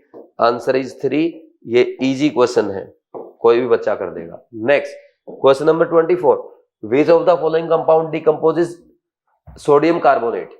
देखो सोडियम कार्बोनेट को कौन डिकम्पोज करेगा, जैसे कोई भी एसिडिक सब्सटेंस है, अगर वो सोडियम कार्बोनेट के साथ रिएक्शन करता है तो क्या करेगा, H2CO3 बनाएगा, और H2O और CO2 गैस रिलीज होती है, ठीक। जैसे मान लीजिए मैं RCOOH के साथ रिएक्शन कराऊं NaOHCO3 की, ठीक, ये होता है एसिडिक और ये होता है बेसिक, ये एसिडिक सब्सटेंस है, तो क्या बनता है, RCONA बन जाता है, और बनता तो H2CO3 है, लेकिन ये टूट जाता है H2 और CO2 में, ठीक, ये रिएक्शन आती है।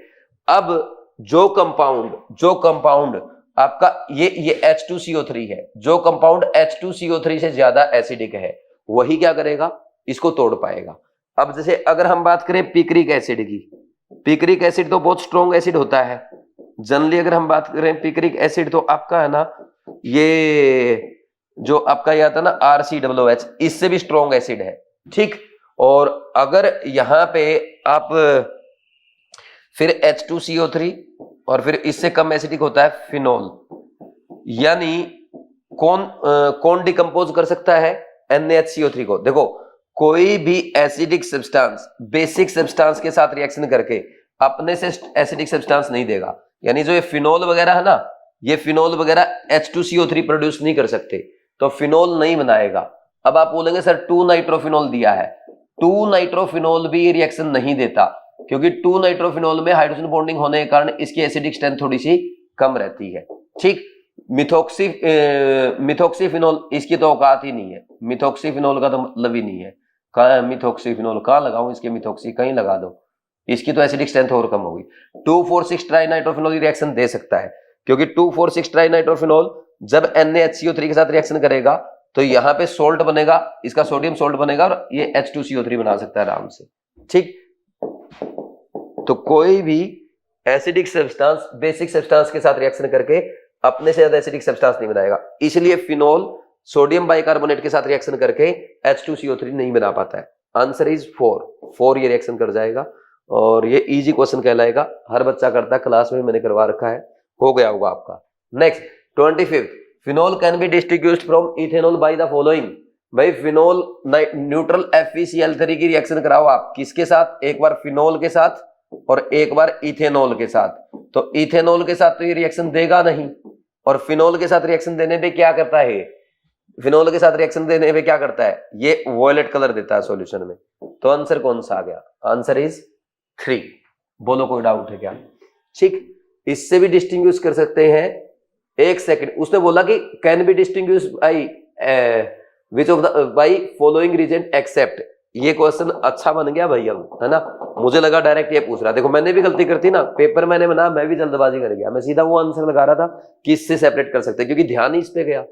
लेकिन अब देखो फिनोल को क्या हम अब यहाँ पे सोडियम के साथ अगर ये करते हैं, फिनोल को सोडियम के साथ रिएक्शन कराओ तो सोडियम फिनोक्साइड बन जाएगा, कोई दिक्कत, और H2 गैस रिलीज हो जाएगी, हाफ H2, ठीक। इथेनॉल की रिएक्शन कराओ सोडियम के साथ, तो ये भी क्या कर जाएगा, इथेनॉल भी क्या कर जाएगा, रिएक्ट कर जाएगा, और H2 गैस रिलीज हो जाएगी, ठीक। तो ये तो दोनों के साथ रिएक्शन कर जाएगा, यानी सोडियम इनको डिस्टिंग्विश नहीं कर सकता।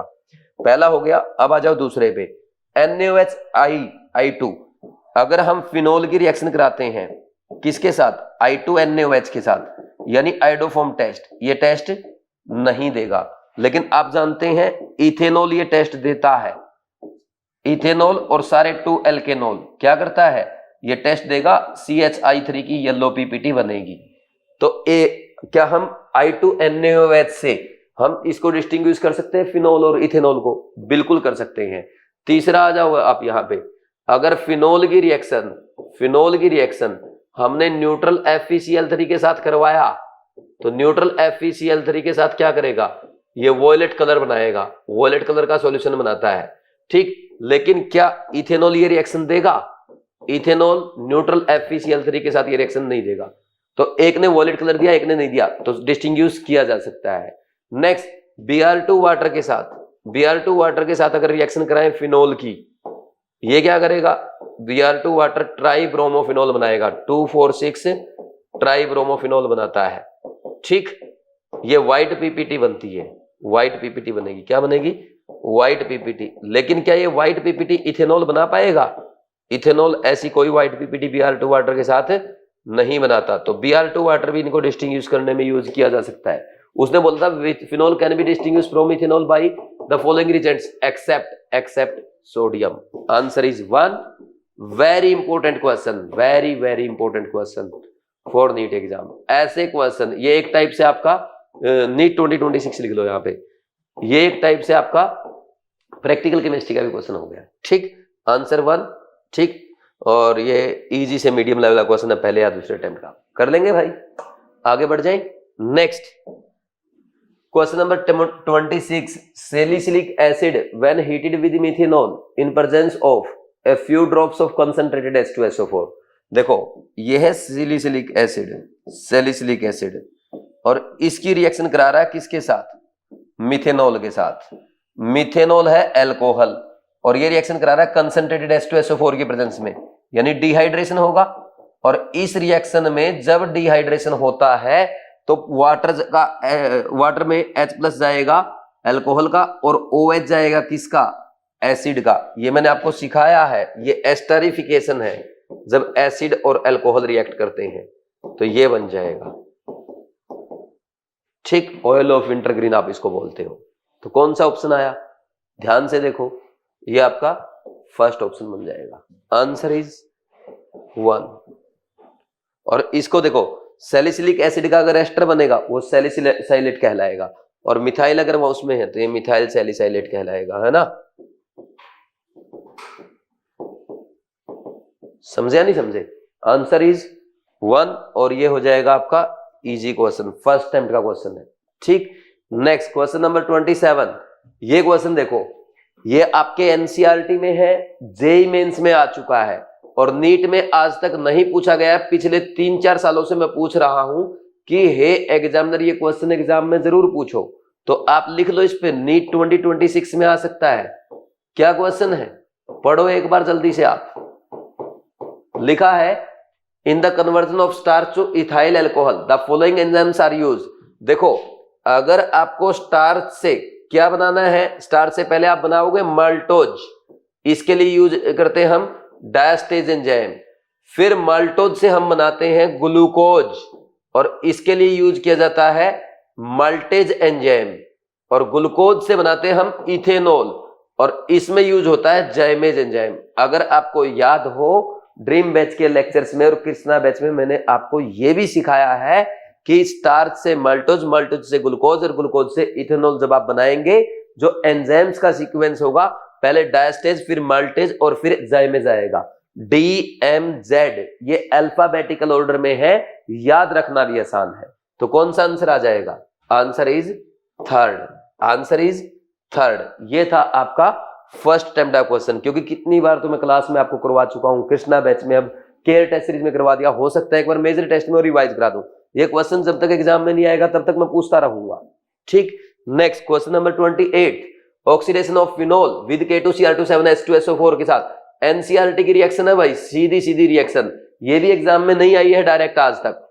फिनोल की 1 स्टेप रिएक्शन एनसीईआरटी में लिख रखा है, फिनोल की रिएक्शन कराएंगे K2Cr2 के साथ इन प्रेजेंस ऑफ H2SO4, क्या बनता है, बेंजोक्विनोन बनेगा कि नहीं बनेगा, ये पिंक कलर का कंपाउंड बनता है ऐसे, है ना। तो answer is 3rd। Very easy question, first attempt में हो जाना चाहिए, ठीक। Next 29th question, the aromatic compounds having the formula C7H8O which are easily identifiable by the FeCl3 solution test. देखो FeCl3 सॉल्यूशन जो है ना, ये है test of phenol, test of phenol, जिसमें फिनोलिक ग्रुप होगा ये टेस्ट देगा, और टेस्ट ऑफ फिनोल में क्या बनता है, ये वॉयलेट कलर देता है ना, वॉयलेट कलर देता है, आपने पीछे भी पढ़ा है। अब देखो ऑर्थोक्रिसोल और बेंजाइल अल्कोहल, ये बोल रहा है aromatic compound having this formula are easily identifiable by. देखो अल्कोहल ये टेस्ट नहीं देती, मैं बता देता हूं आपको। अगर हम क्या करें, FeCl3 का सॉल्यूशन लें, FeCl3 सॉल्यूशन लें, इसको फिनोलिक ग्रुप के साथ ट्रीट करो, फिनोलिक के साथ, तो ये वॉयलेट कलर देगा, ठीक, ये वॉयलेट कलर देगा। लेकिन इसको अल्कोहल के साथ या बेंजाइलिक और बेंजाइलिक अल्कोहल, बेंजाइलिक अल्कोहल, इनके साथ अगर ट्रीट करें, क्या कोई रिएक्शन होगी? बिल्कुल भी नहीं होगी। तो अब देखो पहला ऑप्शन में क्या है, फर्स्ट ऑप्शन में ऑर्थोक्रिसोल है। ऑर्थोक्रिसोल तो भाई अल्कोहल हो गया ना आपका, सॉरी फिनोल हो गया ना ऑर्थोक्रिसोल तो, एंड बेंजाइल अल्कोहल आपका अल्कोहल है। क्या इनको हम सेपरेट कर सकते हैं? बिल्कुल सेपरेट किया जा सकता है, ठीक। ये तो वॉयलेट कलर देगा, ये नहीं देगा, तो इनको सेपरेट किया जा सकता है। सेकंड, मेटाक्रिसोल एंड पैराक्रिसोल, इन दोनों को सेपरेट नहीं कर सकते, क्योंकि दोनों में क्या है, फिनोलिक ग्रुप है ना, और दोनों में फिनोलिक ग्रुप है, दोनों ये टेस्ट देंगे, तो दोनों को सेपरेट करना मुश्किल है, रॉन्ग हो गया। ऑर्थोक्रिसोल एंड पैराक्रिसोल, इसको भी नहीं कर सकते, क्यों? क्योंकि इनमें भी दोनों में क्या है, फिनोलिक ग्रुप है, और फिनोलिक ग्रुप जहां पे उनको आप सेपरेट नहीं कर सकते हैं, ये भी टेस्ट देगा, ये भी देगा। चौथा, methyl phenyl ether and benzoic acid, अरे ये तो वैसे ही टेस्ट नहीं देंगे, टेस्ट ही जब फिनोल का है, तो ओनली फर्स्ट ऑप्शन वाले आइडेंटिफाइबल है, आंसर 1 आ जाएगा। ये भी अच्छा क्वेश्चन है, और ये आपके ना मैंने यहां पे भी कराया है, और प्रैक्टिकल ऑर्गेनिक केमिस्ट्री में भी कराऊंगा, वहां से भी नीट एग्जाम में क्वेश्चन पूछा जा सकता है, अच्छा क्वेश्चन है। तो ये आपका इजी और मीडियम फर्स्ट या सेकंड टाइप का क्वेश्चन है, ठीक। Next, to prepare tertiary butyl ether by Williamson ether synthesis the reactants needed are. देखो आपको बनाना है टर्सरी ब्यूटाइल इथाइल ईथर। देखो अगर आप ये बनाना चाहते हैं, यहां पे ये अगर आपको बनाना है, भाई सिंपल सी बात है। सबसे पहला पॉइंट ये है, अगर आपने टर्सरी हैलाइड दिया तो वो तो SN2 रिएक्शन देगा नहीं। विलियमसन ईथर सिंथेसिस में क्या होता है भाई, विलियमसन ईथर सिंथेसिस में SN2 रिएक्शन है। अब टर्सरी हैलाइड ये रिएक्शन देगा नहीं, तो टर्सरी हैलाइड आप ले नहीं सकते, और टर्सरी हैलाइड आप ले नहीं सकते तो आप टर्सरी हैलाइड की बजाय यहाँ पे इथाइल हैलाइड लेंगे। अब इथाइल हैलाइड कौन सा हो सकता है, कोई सा भी हो, ब्रोमाइड है, आयोडाइड है, जैसे इसने जो भी लिख रखा होगा, अब पता नहीं कौन सा लिख रखा होगा, इथाइल अल्कोहल लिख रखा है, इथाइल ब्रोमाइड लिख रखा है एक जगह, ये और ये सोडियम टर्सरी ब्यूटॉक्साइड ले लेना, ये रिएक्शन होगी, है ना, ये जाकर के अटैक मारेगा, ये बाहर निकल जाएगा, ये SN2 रिएक्शन हो जाएगी, Williamson ether synthesis. Sodium ethoxide, sodium tertiary butoxide, अगर ये रिएक्शन कराई ना, ये तो आपका ना E2 देगा, एल्किन बना देगा, ये यूज नहीं कर सकते। Sodium ethoxide and tertiary butyl bromide, ये भी नहीं कर सकते आप यूज। सोडियम टर्सरी ब्यूटॉक्साइड और इथाइल ब्रोमाइड यूज किया जा सकता है, इथाइल अल्कोहल एंड इसका तो कोई मतलब ही नहीं है।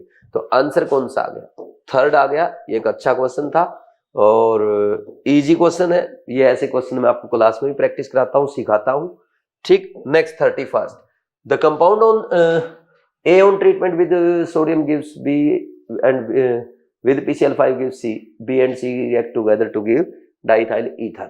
वो बोल रहा है कंपाउंड है। देखो अब आपके सामने ये जो 31st क्वेश्चन है, ऐसे क्वेश्चन आपके NCERT के इंडेक्स क्वेश्चन में या एक्सरसाइज में मिलते हैं। मेनली ऐसे क्वेश्चन आपको मिलेंगे NCERT एक्सरसाइज में, और वहीं से आजकल आपके एग्जामिनर डायरेक्ट जेईई मेंस और नीट में क्वेश्चन पूछ रहा है, इसलिए आपका पेपर अच्छा होता जा रहा है।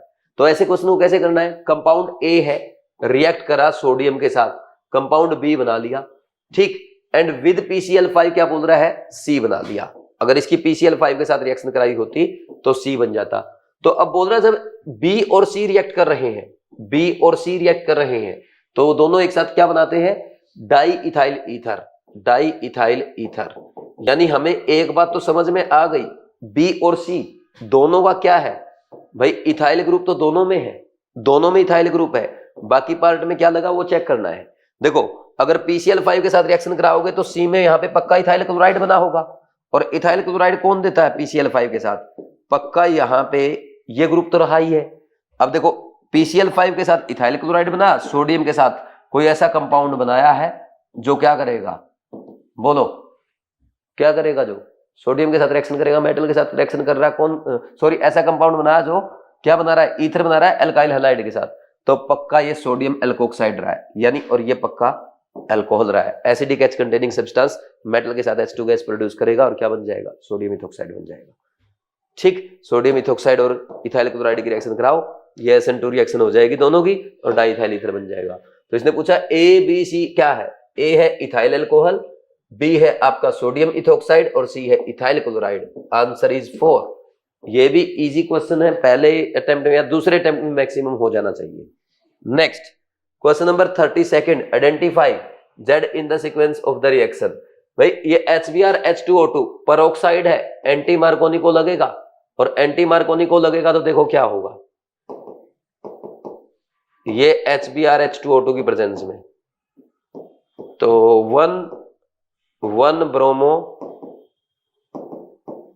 ये बन जाएगा, सॉरी 1 ब्रोमो नहीं, सॉरी 1 ब्यूटेनॉल, फिर 1 ब्यूटेनॉल नहीं यार, कहां दिमाग जा रहा है, ब्रोमीन HBr है ना, 1 ब्रोमो ब्यूटेन बन गया। इसकी रिएक्शन सोडियम इथोक्साइड के साथ, अरे सोडियम इथोक्साइड है और ये प्राइमरी हैलाइड है, तो सीधा ये इसके ऊपर अटैक करेगा, ये बाहर आ जाएगा, क्या बन जाएगा, ये बनेगा कि नहीं बनेगा, एक साइड एन ब्यूटाइल और एक साइड इथाइल ईथर। पहला ही ऑप्शन आ गया आपका, आंसर इज 1। इजी क्वेश्चन था। ठीक, 30 सेकंड हो गया। नेक्स्ट है question number 33, acid catalyse addition of methanol to 2 methyl propene gives. देखो भाई ये है, सबसे पहले आप बनाओ 2 मिथाइल प्रोपिन, ये बनाया। अब एसिड कैटालाइज एडिशन करना है मिथेनॉल का, जैसे वाटर ऐड करते हैं तो वाटर की जगह इस बार मिथेनॉल दे दिया, कुछ भी नहीं है, पहले H+ की रिएक्शन होगी और ये बन जाएगा आपका कैटायन बन जाएगा। रीअरेंजमेंट की जरूरत नहीं, ऑलरेडी स्टेबल कार्बोकैटायन है, ठीक, और कुछ रीअरेंजमेंट होगा भी नहीं। अब इसके ऊपर मिथेनॉल अटैक करेगा। मिथेनॉल क्या, लोन पेयर कंटेनिंग है, न्यूक्लियोफाइल काम करते हुए आकर के कार्बोकैटायन पे अटैक करेगा। जैसे ही इसने अटैक किया, सोचो क्या होगा, यहाँ पे ये बन जाएगा OCH3, H इस पे प्लस आया, ये यहां से H+ की छुट्टी कर देगा क्योंकि वो तो कैटालिस्ट है ना, H+ निकल जाएगा वापिस, ये बन जाएगा OCH3, ईथर बन गया। ये है टर्सरी ब्यूटाइल और ये है methyl, tertiary butyl methyl ether. Second option में आंसर इज 2। इजी या मीडियम क्वेश्चन, फर्स्ट या सेकंड अटेम्प्ट का क्वेश्चन कर लेंगे भाई। Next question number 34, ethanol is converted into ethoxy ethane. अच्छा, इथेनॉल को कन्वर्ट कर रहे हो आप किस में, इथोक्सी इथेन में। देखो मैं आपको बता दूं, ये H2SO4 की रिएक्शन की बात कर रहा है। H2SO4 के साथ जब रिएक्शन कराते हैं ना, तो एक तो बनता है इसमें ये इथोक्सी इथेन, और एक आप H2SO4 के साथ डायरेक्ट इथीन भी बनाते हो।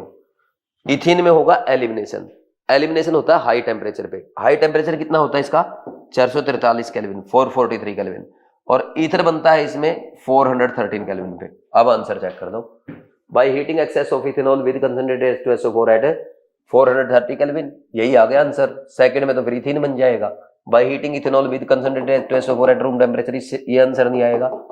H2SO4 के साथ 0 डिग्री सेल्सियस पे नहीं, ये भी नहीं आएगा। Answer is 1। Easy question, NCERT में है ये सब, कर लेंगे।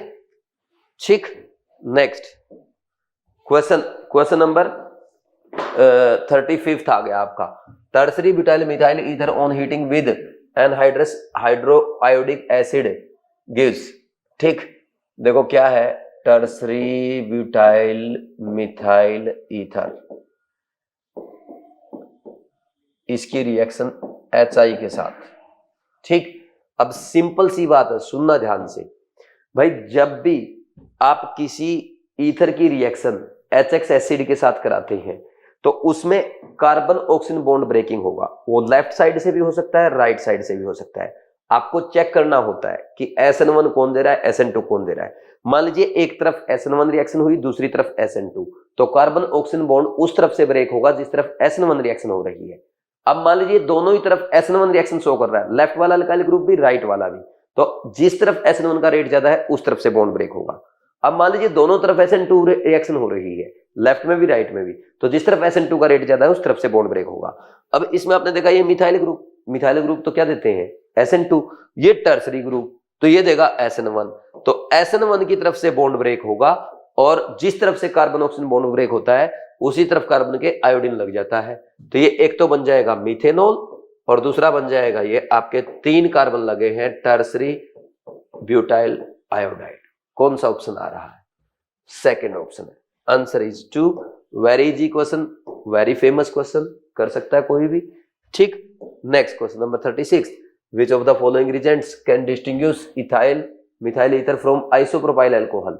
ये बोल रहा कि इनमें से कौन सा रिजेंट, भाई ये इथाइल मिथाइल ईथर है, क्या इसके पास एसिडिक एच है? नहीं ना, तो ये सोडियम के साथ रिएक्शन नहीं देगा। वहीं अगर हम बात करें, ये बोल रहा है आइसोप्रोपाइल अल्कोहल, भाई आइसोप्रोपाइल अल्कोहल तो सोडियम के साथ रिएक्शन करेगा और क्या होगा, ये भाई H2 गैस रिलीज हो जाएगी, ये सोडियम आइसोप्रोपोक्साइड बन जाएगा। तो क्या आप इनको सोडियम से डिस्टिंग्विश कर सकते हैं? बिल्कुल कर सकते हैं। सेकंड, Br2CCl4 के साथ, Br2CCl4 के साथ इनमें से कोई सा भी रिएक्शन नहीं देता। लेकिन अगर हम बात करें ये जो डाइइथाइल ईथर है, ये I2NaOH के साथ भी रिएक्शन नहीं देगा, यानी ये आइडोफॉर्म टेस्ट नहीं देता। लेकिन जो आपका 2-प्रोपेनॉल है, आइसोप्रोपाइल अल्कोहल है, ये इसके साथ आइडोफॉर्म टेस्ट देता है और ये क्या बनाता है, CHI3 की येलो पीपीटी बना लेगा और एसिटिक एसिड का सोडियम सोल्ट बना देगा। तो 1 से भी डिस्टिंग्विश कर सकते हो, 3 से भी। Answer is 4। Answer is 4। Good question, answer is 4। ये इजी क्वेश्चन है क्योंकि इसमें देखते ही आइडिया लग जाता है बच्चे को, है ना। नेक्स्ट क्वेश्चन नंबर 37, ये देखो भाई क्या करना है, ये भी बढ़िया क्वेश्चन है, ये अच्छा क्वेश्चन है, इजी सा क्वेश्चन है। ये है प्राइमरी अल्कोहल, इसकी रिएक्शन H3PO4 यानी एसिड के साथ। जब भी एसिड के साथ अल्कोहल की रिएक्शन कराते हैं क्या बनता है, यहां बनता है कार्बोक्टेन, ये कार्बोक्टेन बनता है। असल में होता ये है कि यहां पे पहले हाइड्रोनियम आयन बनेगा, वाटर निकल जाएगा, वाटर जैसे ही निकलेगा कार्बोक्टेन बनेगा, और कार्बोक्टेन जब भी रिएक्शन में बन जाए तब हम चेक करते हैं क्या रिंग एक्सपांशन, रिंग कॉन्ट्रैक्शन या कार्बोक्टेन रीअरेंजमेंट पॉसिबल है। तो यहाँ पे देखो 5 कार्बन की रिंग और उसके ऊपर कार्बन पे पॉजिटिव चार्ज, तो 6 कार्बन की रिंग बना देते हैं ना रिंग एक्सपांड करके। ठीक, और ये बॉन्ड जहां से टूटेगा, यहां से टूटा तो इसमें पॉजिटिव चार्ज आ गया, तो पॉजिटिव चार्ज, अब ये सेकेंडरी कार्बोक्टेन है बगल में, इसके भी 2 अल्फा एच, ये भी 2 अल्फा एच, तो कहीं से रिमूव कर दो। ठीक, तो उपाय बन जाएगा आपका cyclohexane. Answer is third. Answer is third. ये इजी क्वेश्चन है, थोड़ा सा रीअरेंजमेंट वगैरह कराना है तो आप सेकंड अटेम्प्ट तक लेके जा सकते हो, पहले अटेम्प्ट में वो क्वेश्चन करो जो देखते ही हो जाए। Next question, an unknown alcohol is treated with the Lucas reagent to determine whether the alcohol is primary, secondary और tertiary, which alcohol react fastest with by which mechanism. देखो भाई टर्सरी अल्कोहल करेगी SN1 मैकेनिज्म से। Answer 3 आ गया, इसमें कोई doubt है ही नहीं। देखो जब भी आप अल्कोहल की रिएक्शन कराएंगे किसके साथ, लूकास रिजेंट के साथ। लूकास रिजेंट होता क्या है, लूकास रिजेंट ये होता आपका concentrated HCl plus anhydrous ZnCl2, ये बनाता है RCl की, है ना, अल्कोहल से RCl की वाइट टर्बिडिटी।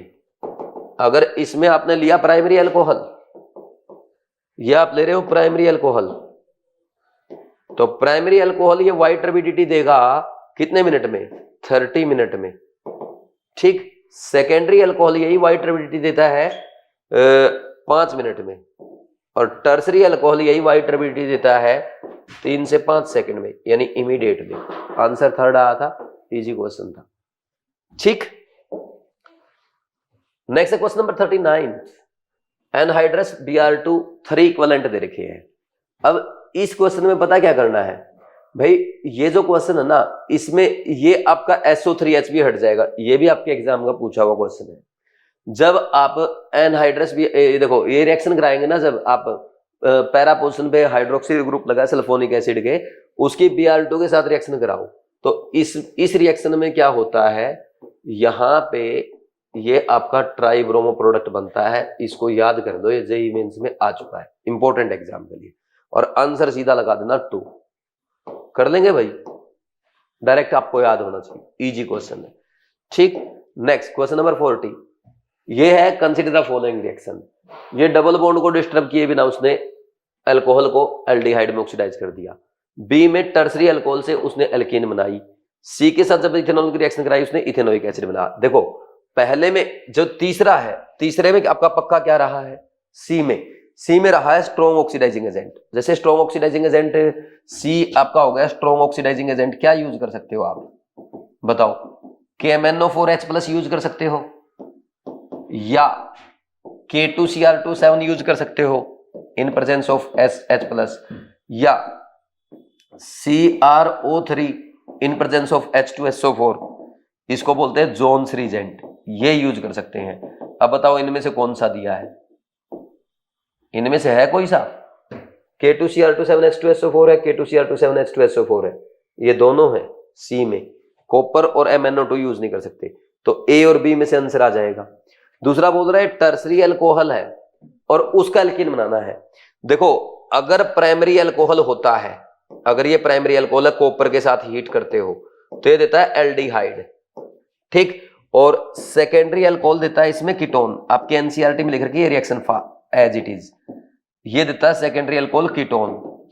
और टर्सरी अल्कोहल के साथ आप ये रिएक्शन अगर करवाते हैं तो इस केस में बनाता है ये एल्कीन, एलिमिनेशन हो जाता है, ठीक है ना। तो बी क्या रहा होगा, टर्सरी अल्कोहल से एल्कीन बनाना, यानी कॉपर के साथ हीट किया होगा, ठीक। नेक्स्ट, अब एल्डिहाइड से आप बना रहे हैं, सॉरी अल्कोहल से बना रहे हैं aldehyde without disturbing double bond. तो अब इसमें देखो K2Cr2 आ गया, कॉपर आ गया, हीट आ गया। वैसे तो एल्डिहाइड बनाना है आपको PCC यूज कर सकते हैं, CrO3 यूज कर सकते हैं, लेकिन इन ऑप्शन में मेरे को PCC और CrO3 कहीं नजर नहीं आ रहा। तो देखो इन दोनों ऑप्शन में से ये A और B हो सकता है, तो C तो ये हो गया K2Cr2 फर्स्ट और सेकंड ऑप्शन में, है ना, या ये ले लो। अब B होता है कॉपर हीट, तो कॉपर हीट तो इस ऑप्शन में आ रहा है, तो यहां पे पक्का उसने MnO2 यूज किया होगा, तो आंसर इज 1, आंसर इज 1। ये मीडियम लेवल का क्वेश्चन है क्योंकि 3 रीजेंट पहचानने हैं, वहां पे थोड़ा सा मिस्टेक का चांस रहता है, ठीक। Next question number 41, what is Z in the following sequence of reaction. Z की रिएक्शन PCl5 के साथ कराई, X बना, X की अल्कोहलिक QH के साथ कराई, Y बना, Y का कंसंट्रेटेड H2SO4, फिर H2O डाला, फिर Z बन गया। तो इसका मतलब यहां पे तो एल्कीन बना होगा, ठीक, एल्कीन बना, और ये वापस अल्कोहल बना होगा, कंसंट्रेटेड H2SO4 के बाद वाटर डाल दिया, यानी एक टाइप से डाइल्यूट H2SO4 की रिएक्शन हो गई एल्कीन की। और अल्कोहलिक KOH के साथ एल्कीन बना तो पक्का ये एल्काइल क्लोराइड बना है, ठीक। अब कौन सा हो सकता है सोचो, ईथर तो हो नहीं सकता, ठीक है ना। अब ना ही ये प्रो एल्कीन हो सकता Z, तो ये पक्का अल्कोहल ही रहा है। अब अल्कोहल कौन सा है, एक तो ये रहा और एक ये रहा आपका, ठीक। अब इन दोनों में पहले की करवाता हूं आपको रिएक्शन। अगर मैंने 2 प्रोपेनॉल ले लिया, इसकी रिएक्शन PCl5 के साथ कराई तो ये बनेगा 2 क्लोरोप्रोपेन, ठीक। अल्कोहलिक KOH के साथ कराओ, एलिमिनेशन हो जाएगा, आप जानते हो प्रोपिन बन जाएगा। अब प्रोपिन की रिएक्शन आप पहले करवा रहे हो कॉन्सेंट्रेटेड H2SO4 के साथ, फॉलोड बाय H2O यानी हाइड्रोलिसिस। तो इसका मतलब इसमें इलेक्ट्रोफिलिक एडिशन रिएक्शन होगी मार्कोनी को रूल के अकॉर्डिंग, तो ये बन जाएगा इसका मेजर प्रोडक्ट, ठीक। अगर बाई चांस आप यहां पे ये रिएक्शन लेते, इसकी प्रॉब्लम पता क्या होती, जैसे ये रिएक्शन थी, आप अगर ये बोल दो कि सर ये अगर लिया होता मैंने, ले सकते हो आप, कोई दिक्कत नहीं है। PCl5 के साथ तो ये भी क्या करेगा, CH3CH2Cl बनाएगा, अल्कोहलिक KOH के साथ ये भी एल्कीन बनाएगा, ये वाली। अब इसकी रिएक्शन कंसंट्रेटेड H2SO4 वाटर के साथ कराओगे तो ये बनाएगा टर्सरी अल्कोहल, मार्कोनी को रूल। क्या ये Z और ये Z सेम है, ये Z और ये Z अगर सेम नहीं है तो ये आंसर नहीं आएगा, ठीक। तो इसका मतलब ये सही है, तो ये बहुत अच्छा क्वेश्चन है, गुड क्वेश्चन फॉर नीट 2026। जब नीट 2026 में इतने अच्छे क्वेश्चन आएंगे तभी मानूंगा भाई मैं एग्जामिनर ने इंप्रूव किया है, ठीक। तो आंसर 2 आ जाएगा। ठीक, आंसर 2। ये मीडियम या टफ क्वेश्चन आप इसको काउंट करेंगे सेकंड या थर्ड अटेम्प्ट का। कर लेंगे? दोबारा रिपीट करूं? अच्छा क्वेश्चन है भाई, मैंने लिखा नीट 2026 में आ सकता, तो अच्छा क्वेश्चन है। और ऐसे क्वेश्चन आएंगे तभी तो एग्जाम का लेवल बढ़ेगा। देखो उसने बोला Z की PCl5 के साथ रिएक्शन कराई, X बना। X की अल्कोहलिक KOH के साथ कराई, Y बना। Y की कंसंट्रेटेड H2SO4 के साथ कराई, फॉलोड बाय हाइड्रोलिसिस, यानी एक टाइप से डाइल्यूट H2SO4 हो गया, उसका हाइड्रोलिसिस करा तो Z बना। बोल रहा Z यहां पे रिएक्टेंट था और फाइनल प्रोडक्ट भी Z बन गया। तो अब बताओ कि Z क्या है। भाई एक बात आप समझ सकते हैं, यहां से हिंट ले सकते हैं, PCl5 के साथ पक्का PCl5 तो एल्काइल क्लोराइड बनाता है, और अल्कोहलिक KOH क्या करता है, ये एलिमिनेशन कराता है। तो Y बना एल्कीन, और एल्कीन का अगर concentrated H2SO4 followed by hydrolysis तो अल्कोहल बनेगा। तो Z पक्का क्या था, अल्कोहल था। और वो इस बात से ही प्रूव हो जाता है कि Z जब PCl5 के साथ रिएक्शन करेगा तभी तो एल्काइल क्लोराइड बनाएगा। यहां से प्रूव हो गया कि Z अल्कोहल है। अब फर्स्ट और फोर्थ ऑप्शन तो आंसर आ नहीं सकता। अब बचा सेकंड और थर्ड। सेकंड और थर्ड दोनों को चेक करो। सेकंड और थर्ड में आपने चेक किया पहले 2 प्रोपेनॉल यानी सेकंड को, PCl5 के साथ रिएक्शन कराई, 2 क्लोरोप्रोपेन अल्कोहलिक KOH के साथ प्रोपिन, फिर कंसंट्रेटेड H2SO4 के साथ वाटर की प्रेजेंस में इलेक्ट्रोफिलिक एडिशन रिएक्शन हुई फॉलोइंग मार्कोनी रूल। तो यहां पे negative part of the reagent यानी OH will be attached to that carbon which has less number of hydrogen, 2 propanol बन गया। यही तो आपका Z है। यहां पे ये Z और ये Z सेम तो है। अगर ये X और Y बन रहा है तो कोई दिक्कत ही नहीं है, सेकंड आंसर आ जाएगा। सर आप सेकंड कैसे बोल रहे हो, थर्ड क्यों नहीं हो सकता? थर्ड में ये है आपका आइसोब्यूटाइल अल्कोहल, इसकी PCl5 के साथ रिएक्शन कराई, आइसोब्यूटाइल क्लोराइड बन गया। फिर अल्कोहलिक KOH के साथ ये आइसोप्रोपिन बन गया, ठीक, आइसोब्यूटिन बन गया, सॉरी। फिर इसका अगर आप हाइड्रोलिसिस करोगे तो इसमें फिर से EAR होगा और मार्कोनी रूल फॉलो होगा, ठीक। तो यहां पे negative part of the reagent इस कार्बन पे लगेगा, टर्सरी अल्कोहल बनेगा। ये शुरू में था प्राइमरी अल्कोहल, यहां बन गया टर्सरी अल्कोहल। तो क्या Z सेम है? नहीं, इसलिए आंसर सेकंड है। तो बहुत ही अच्छा क्वेश्चन है, सोचने वाला क्वेश्चन है, ठीक कर लेंगे। और इसलिए लिखा नीट 2026 के लिए अच्छा क्वेश्चन है, नीट में आ सकता है। Next question number 42, react fastest with Lucas reagent, पक्का टर्सरी अल्कोहल या रेजोनेंस स्टेबलाइज ऐसा अल्कोहल होगा जो रेजोनेंस स्टेबलाइज कार्बोक्टाइन देगा। Gets easily oxidise with K2Cr27H2SO4, तो ये प्राइमरी अल्कोहल और सेकेंडरी अल्कोहल। प्राइमरी अल्कोहल जल्दी ऑक्सीडाइज हो जाता है। नेक्स्ट, प्रोड्यूस ब्लू कलरेशन इन विक्टर मेयर टेस्ट। देखो ये RBC टेस्ट होता है, विक्टर मेयर टेस्ट में RBC टेस्ट याद कर लो। प्राइमरी अल्कोहल रेड देगा, सेकेंडरी अल्कोहल ब्लू कलर देगा, और टर्सरी अल्कोहल कलरलेस होता है। तो ये सेकेंडरी अल्कोहल रहा होगा, ठीक। Produces violet colour with neutral FeCl3, ये पक्का फिनोल रहा होगा, ये पक्का फिनोल। ये सेकेंडरी अल्कोहल, ये प्राइमरी और ये टर्सरी। ए का टर्सरी कौन है? ए का टर्सरी के साथ मैच कर रहा है, कौन सा? ए मैच कर गया S के साथ, B मैच करेगा किसके साथ? B मैच करेगा किसके साथ? प्राइमरी, प्राइमरी है P। C मैच करेगा किसके साथ? सेकेंडरी, ये है Q। और D मैच करेगा फिनोल के साथ यानी R। SPQR, answer is 2, answer is 2। ये भी इजी क्वेश्चन है, ठीक। ऐसे क्वेश्चन भी एग्जाम में आ सकता है, ठीक। आपकी ये प्रैक्टिकल नॉलेज चेक कर रहा कितनी है। Next third question. Third question में क्या है ये देखो, हाँ ये अच्छा क्वेश्चन है। बोल रहा है कॉलम 1 में कंपाउंड लिख रखा है और कॉलम 2 में बॉइलिंग पॉइंट। तो बॉइलिंग पॉइंट क्या होता है? Directly proportional to molecular weight होता है, and boiling point inversely proportional to branching होता है। ये हम जानते हैं सब, बोलो कोई डाउट है क्या? ठीक। अब देखो, अब यहां पे क्या है, इसने दिया 2 मिथाइल 2 प्रोपेनॉल। पहला है, ये बनाने पड़ेंगे यार, 2 मिथाइल 2 प्रोपेनॉल, तो ये बन जाएगा 2 मिथाइल 2 प्रोपेनॉल, ये हो गया टर्सरी अल्कोहल, ठीक। नेक्स्ट बी है 2 ब्यूटेनॉल, 2 ब्यूटेनॉल, ये हो गया, यानी ये सेकेंडरी अल्कोहल हो गया। सी है 1 ब्यूटेनॉल, ये आपका प्राइमरी अल्कोहल हो गया, ठीक है। नेक्स्ट डी है 2 मिथाइल 1 प्रोपेनॉल, 2 मिथाइल 1 प्रोपेनॉल। भाई एक सिंपल सी बात हम लोग सब जानते हैं कि प्राइमरी अल्कोहल का बॉइलिंग पॉइंट सबसे ज्यादा होगा। ये टर्सरी, ये सेकेंडरी, ये प्राइमरी, ये भी प्राइमरी। अब इन प्राइमरी में भी ज्यादा किसका होगा? सी वाले का, क्योंकि वो क्या है, ब्रांचिंग उसमें बिल्कुल नहीं है, वो स्ट्रेट चेन है। और अगर ऐसा तो आप बोल देंगे सी का बॉइलिंग पॉइंट सबसे ज्यादा है, उससे कम डी का है, और डी से कम किसका है? सेकेंडरी अल्कोहल यानी बी का, और सबसे कम है ए का। अब ऑप्शन चेक कर लो, सबसे ज्यादा कौन सा आ रहा है? 390 केल्विन यानी एस, 390 केल्विन आ गया सी का। फिर उससे कम है 381, ये आ गया पी वाला, ये एस का, ये पी का। और फिर आया 373, और फिर आया 356 केल्विन।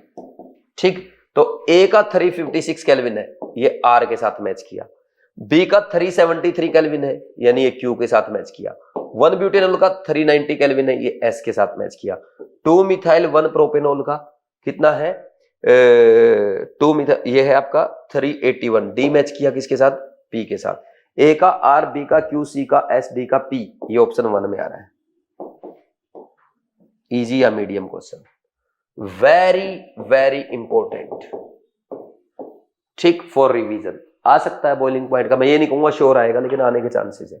ठीक, अब सुनना मेरी बात ध्यान से इधर देखो, इस क्वेश्चन को अगर आप ध्यान से देखें तो आप इसको 1 सेकंड में सोल्व कर सकते थे। जितना डिटेल में मैंने समझाया इतना करने की जरूरत नहीं थी। कैसे भाई? इसने बोला है कॉलम 1 में कंपाउंड्स दे रखे हैं, सारे अल्कोहल्स हैं, और कॉलम 2 में दे रखे हैं बॉइलिंग पॉइंट। अब इसने यहां पे पहला ये टर्सरी अल्कोहल दिया है, ये सेकेंडरी अल्कोहल, ये प्राइमरी अल्कोहल, ये प्राइमरी अल्कोहल। हम जानते हैं boiling point directly proportional to molecular weight होता है, लेकिन इनका सबका मॉलिक्यूलर वेट सेम है क्योंकि ये ब्यूटाइल अल्कोहल के आइसोमर्स हैं। तो फिर उसके बाद हम देखते हैं boiling point inversely proportional to branching. Branching बढ़ेगी तो बॉइलिंग पॉइंट सबसे कम होगा, मतलब ब्रांचिंग बढ़ेगी तो बॉइलिंग पॉइंट कम होगा। जिसकी ब्रांचिंग सबसे ज्यादा उसका बॉइलिंग पॉइंट सबसे कम।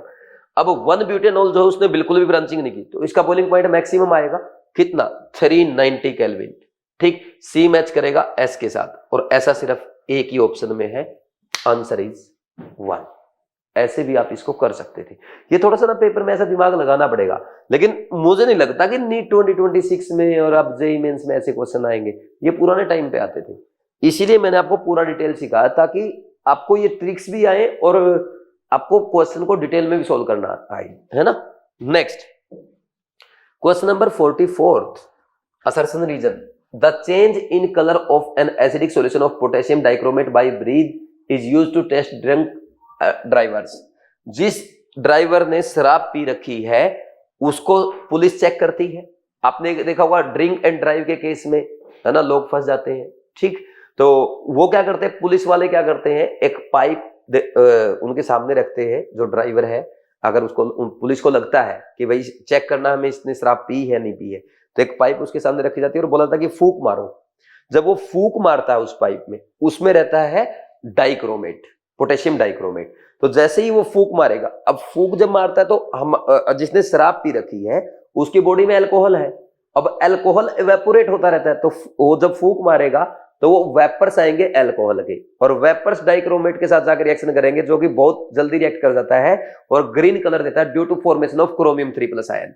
जैसे इसमें इथेनॉल है ना, इथेनॉल को ये K2Cr2 ऑक्सीडाइज कर देगा, है ना, और ऑक्सीडाइज कर देगा। अगर ये एसिडिक सॉल्यूशन लिया जाता है, इसका तो बना देगा वो इथेनोइक एसिड, लेकिन खुद रिड्यूस हो जाएगा Cr+3 में। इसके कारण ग्रीन कलर आता है। ठीक, और अगर ग्रीन कलर आ गया तो आइए भैया साइड में गाड़ी लगाइए, कुछ चलान उलान कटाइए, है ना, वो हो जाता है। तो ये असर्शन सही है। Reason change in colour is due to the complexation of the alcohol with potassium dichromate. Complex नहीं फॉर्म करती अल्कोहल, ऑक्सीडेशन होता है अल्कोहल का, ऑक्सीडेशन ऑफ अल्कोहल के कारण, और पोटेशियम डाइक्रोमेट ये हो जाता है रिड्यूस। ठीक, इसका होता है रिडक्शन। तो ये रॉन्ग हो गया। तो असर्शन तो सही है, रीजन रॉन्ग है, आंसर इज 3। तो ये 44th क्वेश्चन का आंसर 3। ये इजी क्वेश्चन था, क्लास में मैंने ऐसे डिटेल में समझा रखा आपको। ठीक, next question number 45। Phenol forms 2,4,6 tribromophenol on treatment with Br2 in carbon disulphide at CH2। देखो ये रॉन्ग है। अगर आप अल्कोहल की रिएक्शन Br2 के साथ कराएंगे इन प्रेजेंस ऑफ CH2, देखो CH2 ले लो आप यहाँ पे, या Br2 CCl4 ले लो, या Br2 क्लोरोफॉर्म ले लो, इस केस में बनता है, लेस पोलर लिया या नॉन पोलर लिया तो इसमें ऑर्थो और पैरा आइसोमर बनते हैं, ऑर्थो ब्रोमोफिनोल और पैरा ब्रोमोफिनोल। ठीक, और पैरा ब्रोमोफिनोल हमेशा मेजर प्रोडक्ट होता है। वहीं अगर हम वाटर में बात करें वाटर के केस में Br2 वाटर की अगर बात करें तो फिनोल देता है ट्राइब्रोमो प्रोडक्ट। ठीक, अब सुनना ऐसा क्यों होता है, 2,4,6 ट्राइब्रोमो फिनोल की व्हाइट पीपीटी बनती है। देखो फिनोल क्या करता है वाटर के साथ, फिनोल और वाटर जो है वो बनाता है फिनोक्साइड आयन, क्योंकि वाटर से ज्यादा एसिडिक है फिनोल। अब जब ये फिनोक्साइड एनायन बनाता है तो इसमें ना फिनोक्साइड एनायन होने की वजह से बहुत स्ट्रॉन्ग प्लस एम ग्रुप होता है, ऑर्थो और पैरा पोजीशन पे इलेक्ट्रॉन डेंसिटी बहुत ज्यादा बढ़ जाती है। सॉरी मैंने प्लस लिख दिया, माइनस आएगा। इलेक्ट्रॉन डेंसिटी बहुत ज्यादा बढ़ जाएगी ऑर्थो और पैरा पोजीशन पे, तो बेंजीन रिंग हो गई पोलराइज। अब ये क्या करेगा, ब्रोमीन को भी पोलराइज करेगा, और जब ये Br को पोलराइज करता है इस पे ना क्या चार्ज इंड्यूस हो जाता है, डेल प्लस और डेल माइनस, और फिर चार्ज इंड्यूस होगा तो इसके पार्शियल पॉजिटिव की तरफ ये अट्रैक्ट होने लगता है और जाकर के इसके ऊपर अटैक कर देगा ऑर्थो और दोनों ऑर्थो और पैरा पोजीशन से, और ये ऐसे टूट जाएगा और ये बन जाएगा ट्राइब्रोमोफिनोल। लेकिन इनके केस में ऐसा नहीं हो पाता, क्योंकि फिनोल तो है न्यूट्रल और ये भी आपके नॉन पोलर या लेस पोलर सब्सटेंस है, तो यहाँ पे ब्रोमीन इतना पोलराइज अच्छे से नहीं हो पाता जितना कि वाटर के केस में ब्रोमीन पोलराइज हो जाता है। तो इस कारण से पोलर, लेस पोलर या नॉन पोलर सॉल्वेंट के केस में तो ब्रोमीन क्या करेगा, फिनोल के साथ ऑर्थो और पैरा प्रोडक्ट बनाएगा, पैरा मेजर होगा। लेकिन polar protic solvent like water के केस में वो ट्राइब्रोमो प्रोडक्ट बनाता है, ध्यान रखना है।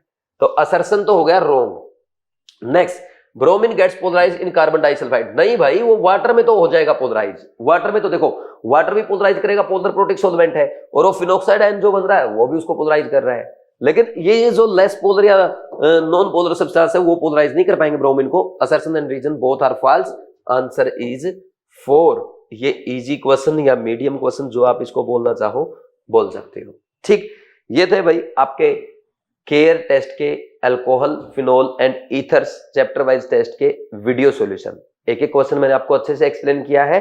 कोशिश ये की कि आपके जो मिस्टेक हो सकती है, एग्जामिनर जो आपसे पूछ सकता है, जो पॉइंट आप भूल सकते हैं, वो आपको रिवाइज कराया जाए, याद कराया जाए, बताया जाए, और मुझे उम्मीद है आपको अच्छे से समझ में भी आया होगा। ठीक, तो ऐसे ही आप इन टेस्ट को अटेम्प्ट करके वीडियो सॉल्यूशन देखते रहो।